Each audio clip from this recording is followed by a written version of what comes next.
माधवा कुंज बिहारी जय राधा माधवा कुंज बिहारी जय गोपी जन्ना वल्लभा गिरिवारधारी जय गोपी जन्ना वल्लभा गिरिवारधारी यशोदानंदन व्रज जनरंजन यशोदानंदन व्रज जनरंजन यमुना तीरा वनचारी यमुना तीरा वनचारी हरे कृष्णा कृष्णा कृष्णा हरे हरे हरे राम राम राम हरे हरे हरे कृष्णा कृष्णा कृष्णा हरे हरे हरे राम राम राम हरे हरे हरे कृष्णा कृष्णा कृष्णा हरे हरे हरे राम राम राम हरे हरे ಆಗ್ಲೇ ನಾವು ಓಂ ನಮೋ ಭಗವತೆ ವಾಸುದೇವಾಯ ಮತ್ತೆ ನಾರಾಯಣ ನಮಸ್ಕೃತ್ಯ ಅದೆಲ್ಲ ನಾವು ಆಗ್ಲೇ ಹೇಳಿದ್ವಿ. ಸೊ ಹಾಗೆ ನೇರವಾಗಿ ನಾನು ಶ್ಲೋಕಕ್ಕೆ ಹೋಗ್ತೇನೆ. ಶ್ರೀಮದ್ ಭಾಗವತ 4ನೇ ಸ್ಕಂದ 12ನೇ ಅಧ್ಯಾಯ. ಧ್ರುವ ಮಹಾರಾಜನು ಭಗವದ್ಧಾಮಕ್ಕೆ ಮರಳುತ್ತಾನೆ. ಶ್ಲೋಕ 13 ಇವತ್ತು 13ರಿಂದ ನಾವು ಮುಂದುವರಿಸಬೇಕಾ? ಹೌದು ಪ್ರಭುಜಿ, 13. ಸೊ 12ನೇವರೆಗೂ ಸೊ ಎಲ್ಲ ನಮ್ಮ ಬೇರೆ ಬೇರೆ ಭಕ್ತರು ತೆಗೆದುಕೊಂಡಿದ್ದಾರೆ. ನಾಗವೇಣಿ ಮಾತಾಜಿ ಒಂದು ಡಿಸ್ಕಷನ್ ಮಾಡಿದ್ರು ಅನ್ಸುತ್ತೆ, ಮತ್ತೆ ನಿನ್ನೆ ಶಾಂತ ರೂಪಿಣಿ ಮಾತಾಜಿ ಮಾಡಿದ್ರು ಅನ್ಸುತ್ತೆ, ಮತ್ತೆ ನಮ್ಮ ಚಂದ್ರಿಕಾ ಮಾತಾಜಿ ಅವರು ಕೂಡ ಮಾಡಿದ್ರು ಅನ್ಸುತ್ತೆ. ಇನ್ಯಾರು ಮಾಡಿದ್ರು ಮಾತಾಜಿ ಭಾಗವತಂ? ನಾನು ಮಾಡಿದೆ. ಮತ್ತೆ ಮಾಡಿದ್ರು ಚೌಪತ್ನ ಕೂಡ ಮಾತಾಜಿ ಕೂಡ ಆಮೇಲೆ ಗೀತಾ ಮಾತಾಜಿ ಮಾಡಿದ್ರು. ಗೀತಾ ಮಾತಾಜಿ ಮಾಡಿದ್ರು. ಒಳ್ಳೇದು, ತೊಂದರೆ ಇಲ್ಲ. ನಾನು ಬರ್ಲಿಲ್ಲ ಅಂದ್ರೆ ಪರವಾಗಿಲ್ಲ, ನಮ್ಮ ಭಾಗವತ ಅಧ್ಯಯನ ಮುಂದುವರಿಯುತ್ತೆ. ಸೊ ನೀವೆಲ್ಲರೂ ಕೂಡ ನೀವ್ ಹೇಳಿದಾಗಲ್ಲ, ಬಟ್ ಮುಂದುವರ್ಸ್ಕೊಂಡು ಹೋದ್ವಿ. ಇಲ್ಲ ನಾನು ಹೇಳೋದೇನು ಸ್ಪೆಷಲ್ ಇಲ್ಲ, ವಿಶೇಷ ಇಲ್ಲ. 13 ಶ್ಲೋಕ 13. ಷಟ್ತ್ರಿಂಶದ್ವರ್ಷಸಹಸ್ರಂ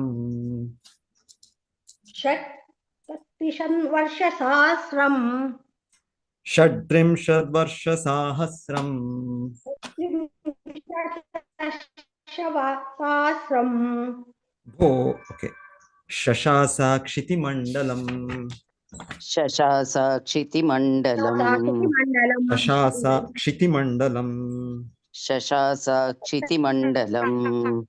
भोगैः पुण्यक्षयं कुर्वन् भोगैः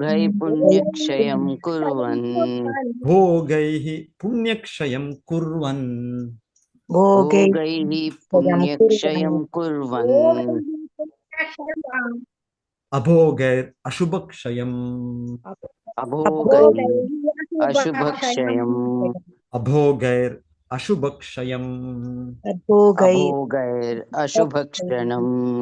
षट्त्रिंशवर्षसाहस्रम्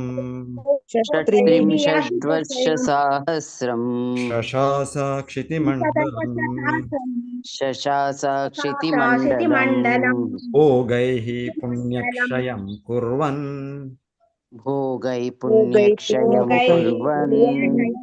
अभोगैर अशुभक्षयम्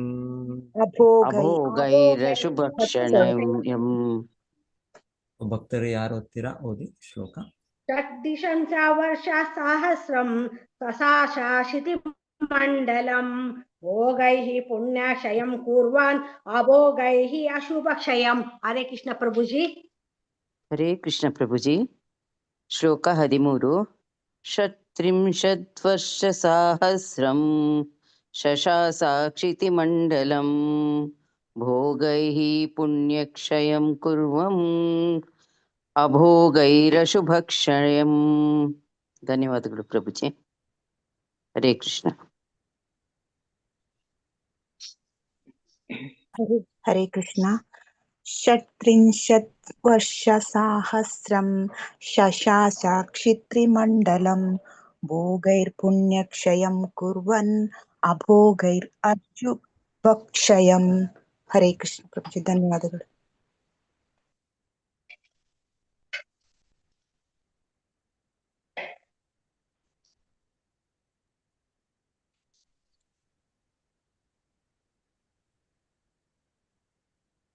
ಇನ್ಯಾರಾದ್ರೂ ಓದ್ತೀರಾ ಶ್ಲೋಕ? षट्त्रिंशद्वर्षसहस्रं शशासाक्षितिमण्डलं भोगैः पुण्यक्षयं कुर्वन् अभोगैर् अशुभक्षयम्. हरे कृष्ण. हरे कृष्ण प्रभुजी.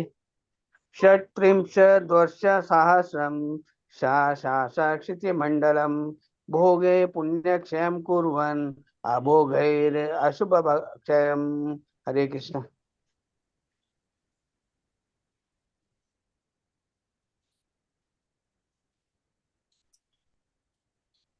ಷಟ್ತ್ರಿಂಶತ್ 36 ಷಟ್ತ್ರಿಂಶತ್ 36 ವರ್ಷಗಳ ವರ್ಷಗಳ ಸಹಸ್ರಂ ಸಾವಿರಗಳು ಸಹಸ್ರಾಂ ಸಾವಿರಗಳು ಶಶಾಸ ಆಳಿದನು ಶತಾಸ ಆಳಿದನು ಕ್ಷಿತಿಮಂಡಲಂ ಭೂಲೋಕವನ್ನು ಕ್ಷಿತಿಮಂಡಲಂ ಭೂಲೋಕವನ್ನು ಭೋಗೈಹಿ ಭೋಗಗಳಿಂದ ಭೋಗೈಹಿ ಭೋಗಗಳಿಂದ ಪುಣ್ಯ ಸಾತ್ವಿಕ ಕರ್ಮಗಳ ಪ್ರತಿಫಲಗಳ ಪುಣ್ಯ ಸಾತ್ವಿಕ ಕರ್ಮಗಳ ಪ್ರತಿಫಲಗಳ ಕ್ಷಯವನ್ನು ಕ್ಷಯವನ್ನು ಕುರುವನ್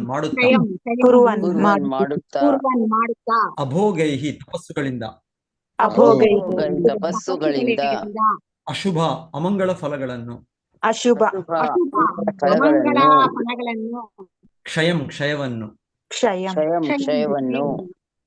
ಅನುವಾದ ಮತ್ತು ಭಾವಾರ್ಥ ಶಿಲಪ್ರಭುಪಾದರಿಂದ ಶಿಲಪ್ರಭುಪಾದರಿಗೆ ಜಯ. ಮಹಾರಾಜನು 36,000 ವರ್ಷಗಳ ಕಾಲ ಈ ಭೂಲೋಕವನ್ನು ಆಳಿದನು. ಅವನು ಭೋಗದಿಂದಾಗಿ ಪುಣ್ಯಕರ್ಮಗಳ ಫಲಗಳನ್ನು ಕಳೆದುಕೊಂಡನು ಮತ್ತು ವ್ರತಾಚರಣೆಗಳಿಂದ ಪಾಪಕರ್ಮಗಳ ಫಲಗಳನ್ನು ಕಳೆದುಕೊಂಡನು. ನನ್ನ ಹಿಂದೆ ಹೇಳಿ. ಧ್ರುವ ಮಹಾರಾಜನು 36,000 ವರ್ಷಗಳ ಕಾಲ 36,000 ವರ್ಷಗಳ ಕಾಲ ಈ ಭೂಲೋಕವನ್ನು ಆಳಿದನು. ಅವನು ಭೋಗದಿಂದಾಗಿ ಪುಣ್ಯಕರ್ಮಗಳ ಫಲಗಳನ್ನು ಕಳೆದುಕೊಂಡನು ಮತ್ತು ವ್ರತಾಚರಣೆಗಳಿಂದ ಪಾಪಕರ್ಮಗಳ ಫಲಗಳನ್ನು ಕಳೆದುಕೊಂಡನು. ಮಾತಾಜಿ ಭಾವಾರ್ಥ ಯಾರು ಓದ್ಬೇಕು?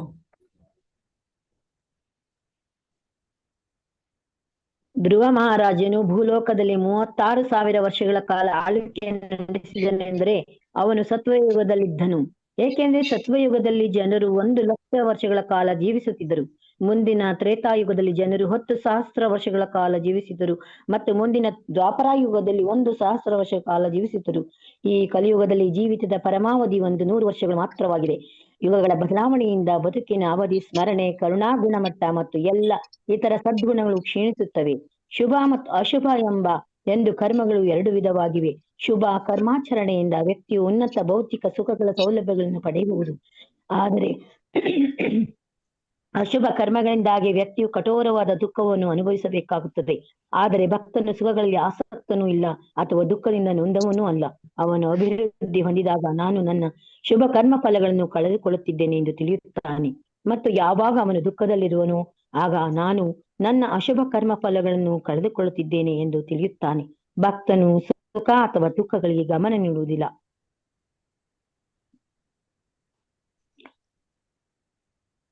ಅಶುಭ ಕರ್ಮಗಳು ಎಂದು ತಿಳಿಯುತ್ತಾನೆ. ಭಕ್ತನು ಸುಖ ಅಥವಾ ದುಃಖಗಳಿಗೆ ಗಮನ ನೀಡುವುದಿಲ್ಲ. ಅವನು ಕೇವಲ ಭಕ್ತಿ ಸೇವೆಯನ್ನು ಆಚರಿಸಲು ಇಷ್ಟಪಡುತ್ತಾನೆ. ಭಕ್ತಿ ಸೇವೆ ಎಂಬುದು ಅಪ್ರತಿಹತ ಎಂದರೆ ಭೌತಿಕ ಸುಖ ದುಃಖಗಳಿಂದ ಆಬಾಧಿತವಾಗಿರಬೇಕು ಎಂಬುದನ್ನು ಶ್ರೀಮದ್ ಭಾಗವತದಲ್ಲಿ ಹೇಳಲಾಗಿದೆ. ಭಕ್ತನು ಏಕಾದಶಿ ಮತ್ತು ಅಂತಹ ಇತರ ಉಪವಾಸಗಳ ದಿನಗಳ ವ್ರತ ದಿನಗಳನ್ನು ಆಚರಿಸುತ್ತಾನೆ ಹಾಗೂ ನಿಷಿದ್ಧವಾದ ಲೈಂಗಿಕ ಜೀವನ, ಮದ್ಯ, ಜೂಜಾಟ, ಮಾಂಸ ಭಕ್ಷ್ಯಗಳಿಂದ ದೂರವಿರುತ್ತಾನೆ.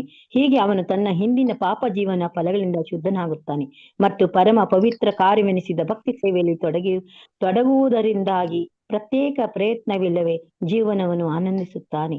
ಹರೇ ಕೃಷ್ಣ ಪ್ರಭುಜಿ. ಹರೇ ಕೃಷ್ಣ ಮಾತಾಜಿ, ಧನ್ಯವಾದಗಳು. ಓಂ ಅಜ್ಞಾನತಿಮಿರಾಂಧಸ್ಯ ಜ್ಞಾನಾಂಜನಶಲಾಕಯ ಚಕ್ಷುರುನ್ಮೀಲಿತಂ ಯೇನ ತಸ್ಮೈ ಶ್ರೀ ಗುರವೇ ನಮಃ. ನಮೋ ವಿಷ್ಣುಪಾದಾಯ ಕೃಷ್ಣಪೃಷ್ಠಾಯ ಭೂತಲೆ ಶ್ರೀಮತೆ ಭಕ್ತಿವೇದಾಂತ ಸ್ವಾಮಿನಿತಿ ನಾಮಿನೆ. ನಮಸ್ತೆ ಸಾರಸ್ವತೆ ದೇವೇ ಗೌರವಾಣಿ ಪ್ರಚಾರಿಣೆ ನಿರ್ವಿಶೇಷ ಶೂನ್ಯವಾದಿ ಪಾಶ್ಚಾತ್ಯ ದೇಶತಾರಿಣಿ. ಜಯ ಶ್ರೀ ಕೃಷ್ಣ ಚೈತನ್ಯ ಪ್ರಭು ನಿತ್ಯಾನಂದ ಶ್ರೀ ಅದ್ವೈತ ಗದಾಧರ ಶ್ರೀವಾಸಾದಿ ಗೌರ ಭಕ್ತವೃಂದ. ಹರೇ ಕೃಷ್ಣ ಕೃಷ್ಣ ಕೃಷ್ಣ ಹರೇ ಹರೇ, ಹರೇ ರಾಮ ರಾಮ ರಾಮ ಹರೇ ಹರೇ. ಸೊ ಇಷ್ಟವರೆಗೂ ನಮ್ಮ ಭಕ್ತರೆಲ್ಲ ಮಾಡಿದ್ದು. ಸೊಮ್ಮೆ ನಾನು ಕೂಡ ರಿವಿಷನ್ ಥರ ಆಗುತ್ತೆ ನನಗೆ. ಸೊ ನಾನು ಆ ಶ್ಲೋಕಗಳು ಓದ್ತಾ, ಅನುವಾದಗಳು ಓದ್ತಾ ಇವತ್ತಿನ ಶ್ಲೋಕವರೆಗೂ ನೋಡೋಣ. ಮೈತ್ರೇಯ ಉವಾಚ ಧ್ರುವಂ ನಿವೃತ್ತಂ ಪ್ರತಿಬುದ್ಧ್ಯ ವೈಶಸಾತ್ ಅಪೇತಮನ್ಯುಂ ಭಗವಾನ್ ಧನೇಶ್ವರಃ ತತ್ರ ಗತಶ್ಚಾರಣ ಯಕ್ಷ ಕಿನ್ನರೈ ಸಂಸ್ತೂಯಮಾನೋ ನ್ಯವದತ್ ಕೃತಾಂಜಲಿಂ. ಸೊ ಹೀಗೆ ಮಹಾಮುನಿ ಮೈತ್ರೇಯರು ನುಡಿದರು, ಪ್ರಿಯ ವಿದುರನೆ, ಧ್ರುವ ಮಹಾರಾಜನ ಸಿಟ್ಟು ಕುಗ್ಗಿತು. ಅವನು ಯಕ್ಷ ಸಂಹಾರವನ್ನು ಪೂರ್ಣವಾಗಿ ನಿಲ್ಲಿಸಿದನು.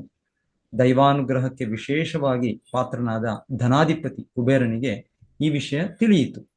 ಅವನು ಧ್ರುವನ ಮುಂದೆ ಪ್ರತ್ಯಕ್ಷನಾದನು. ಯಕ್ಷ, ಕಿನ್ನರ ಮತ್ತು ಚಾರಣದಿಂದ ಪೂಜಿತನಾದ ಆತನು ಕೈಗಳನ್ನು ಜೋಡಿಸಿಕೊಂಡು ತನ್ನೆದುರು ನಿಂತ ಧ್ರುವ ಮಹಾರಾಜನ ಕುರಿತು ಹೇಳಿದನು.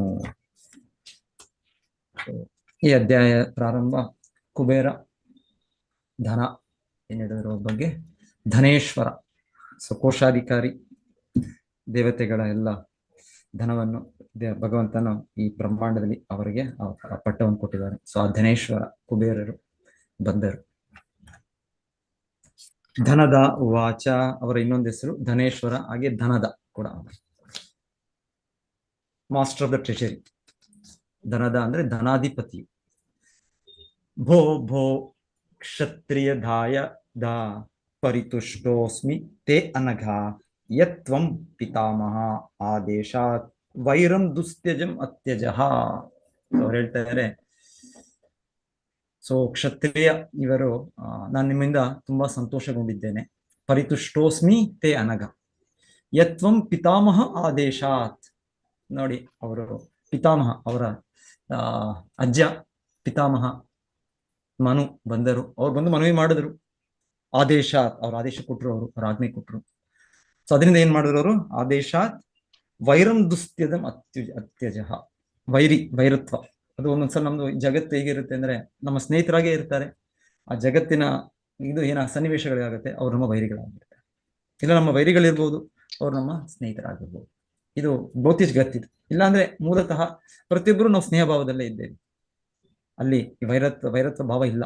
ಆದ್ರೆ ಭೌತಿಕ ಜಗತ್ತಿನಲ್ಲಿ ಈ ಕಲ್ಮಶ ಇದೆ, ಈ ತಾಮಸ ಗುಣದ ಪ್ರಭಾವ ಇದೆ ನಮಗೆ. ಸೊ ಹೀಗೆ ಹೇಳ್ತಾ ಇದ್ದಾರೆ, ಈ ವೈರಂ ನಿಮ್ಮ ಪಿತಾಮಹನ ಆದೇಶದಿಂದ ನೀನು ವೈರತ್ವದಿಂದ ಯುದ್ಧ ಮಾಡಿದೆ ನಮ್ಮ ಮೇಲೆ. ಯಾರ ಮೇಲೆ? ನನ್ನ ಅನುಯಾಯಿಗಳು ಯಕ್ಷರ ಮೇಲೆ. ಆದರೆ ಅವರ ಆದೇಶದಿಂದ ನೀನು ವೈರಂ ದುಸ್ತ್ಯಜಂ ಅತ್ಯಜಃ, ಅದನ್ನ ಬಿಡೋದು ತುಂಬಾ ಕಷ್ಟ. ವೈರತ್ವ ಅಂದ್ರೆ ಒಂದು ಎನ್ವಿಯಸ್ನೆಸ್, ಜೆಲಸ್ನೆಸ್, ಅಸೂಯೆ, ಇದೆಲ್ಲ ಈ ಭಾವನೆಗಳು ತುಂಬಾ ಕಷ್ಟ. ಇದು ಒಂದ್ಸಲ ಬೆಳೆದು ಬಿಟ್ರೆ ಇದು ನಮಗೆ ನೆನಪಿದ್ರೆ ಮನಸ್ಸಲ್ಲಿ ಉಳಿದ್ಬಿಡುತ್ತೆ. ಆ ಸೇಡಿನ ಭಾವ ಉಳಿದ್ಬಿಡುತ್ತೆ. ಅವ್ರು ನನಗೆ ಈ ತರ ಮೋಸ ಮಾಡಿದ್ರು, ಅವರು ನನಗೆ ಈ ರೀತಿ ಪಕ್ಷಪಾತ ಮಾಡಿದ್ರು, ಅವರು ಈ ರೀತಿ ಅಗೌರವ ಮಾಡಿದ್ರು. ಬಹಳ ಕಷ್ಟ ಈ ಭಾವನೆಗಳಿಂದ ಹೊರಗೆ ಬರೋದು. ಆದ್ರೆ ಹೇಳ್ತಾರೆ ಧ್ರುವ ಮಹಾರಾಜನು, ಅದು ದುಸ್ತ್ಯಜ, ಅದು ಬಹಳ ಕಷ್ಟವಾದದ್ದು, ಆದ್ರೆ ಅದನ್ನ ಬಿಟ್ಬಿಟ್ರು. ಆಕ್ಚುಲಿ ನಾವು ಬಿಡ್ಬೇಕಾಗೋದು ಅಂದ್ರೆ ಹೀಗೆ, ನಾವು ಶ್ರವಣದಿಂದ, ಉತ್ತಮ ವ್ಯಕ್ತಿಗಳಿಂದ, ಹಿರಿಯರಿಂದ ಕೇಳಿದಾಗ ನಾವು ಬಿಡ್ಬೋದು. ಇಲ್ಲಾಂದ್ರೆ ಬಹಳ ಕಷ್ಟ. ನಮ್ಮ ಸ್ವಂತ ನಾವು ಅನುಭವ ಮಾಡಿ ನಾವು ಬಿಡ್ಬೇಕಂದ್ರೆ ಬಹಳ ಕಷ್ಟ. ನ ಭವಾನ್ ಅವಧಿ ಯಕ್ಷಾನ್ ನ ಯಕ್ಷ ಭ್ರಾತರಂ ತವ ಕಾಲ ಏವ ಹಿ ಭೂತಾನಾಂ ಪ್ರಭುರ್ ಅಪ್ಯಯ ಭಾವಯೋ. ಸೊ ಹೇಳ್ತಾರೆ, ನ ಭವಾನ್ ಅವಧಿ ಯಕ್ಷಾನ್. ಸೊ ಈ ಯಕ್ಷರು ಇಷ್ಟು ಜನ ಕೊಲ್ಲಲ್ಪಟ್ಟರು. ಧ್ರುವ ಮಹಾರಾಜನೇ ನೀನು ಕಾರಣನಲ್ಲ. ನ ಭವಾನ್, ನೀನಲ್ಲ ಇವರಿಗೆ ಕಾರಣ. ಯಕ್ಷ ಭ್ರಾತರಂ ತವ. ಹಾಗೆಯೇ ಈ ಯಕ್ಷರು ನಿನ್ನ ತಮ್ಮನನ್ನು ಕೊಲ್ಲಲಿಲ್ಲ. ಆಕ್ಚುಲಿ ಹೌದು, ಇದರ ಮುಂಚೆ ಇಷ್ಟೊತ್ತು ಆಗಿದ್ದೇನು, ಆ ಯಕ್ಷರು ಇವರನ್ನು ಕೊಂದರು. ಯಾರನ್ನು? ಧ್ರುವ ಮಹಾರಾಜನ ತಮ್ಮನಾದ ಉತ್ತಮನ್. ಅದರ ಕಾರಣದಿಂದ ಅವರು ಮತ್ತೆ ಅವರ ವಿರುದ್ಧವಾಗಿ ಯುದ್ಧ ಮಾಡಿ ಎಷ್ಟೋ ಯಕ್ಷರನ್ನು ಕೊಂದದ್ದು. ಆದ್ರೆ ಇಲ್ಲಿ ಹೇಳ್ತಾ ಇದ್ದಾರೆ, ಯಾರು ಹೇಳ್ತಾ ಇದ್ದಾರೆ? ಧನೇಶ್ವರ, ಕುಬೇರರು ಹೇಳ್ತಾರೆ, ನ ಭವಾನ್ ಅವಧಿ ಯಕ್ಷ, ನೀನು ಕಾರಣನಲ್ಲ ಈ ಯಕ್ಷರನ್ನು ಕೊಂದದ್ದು.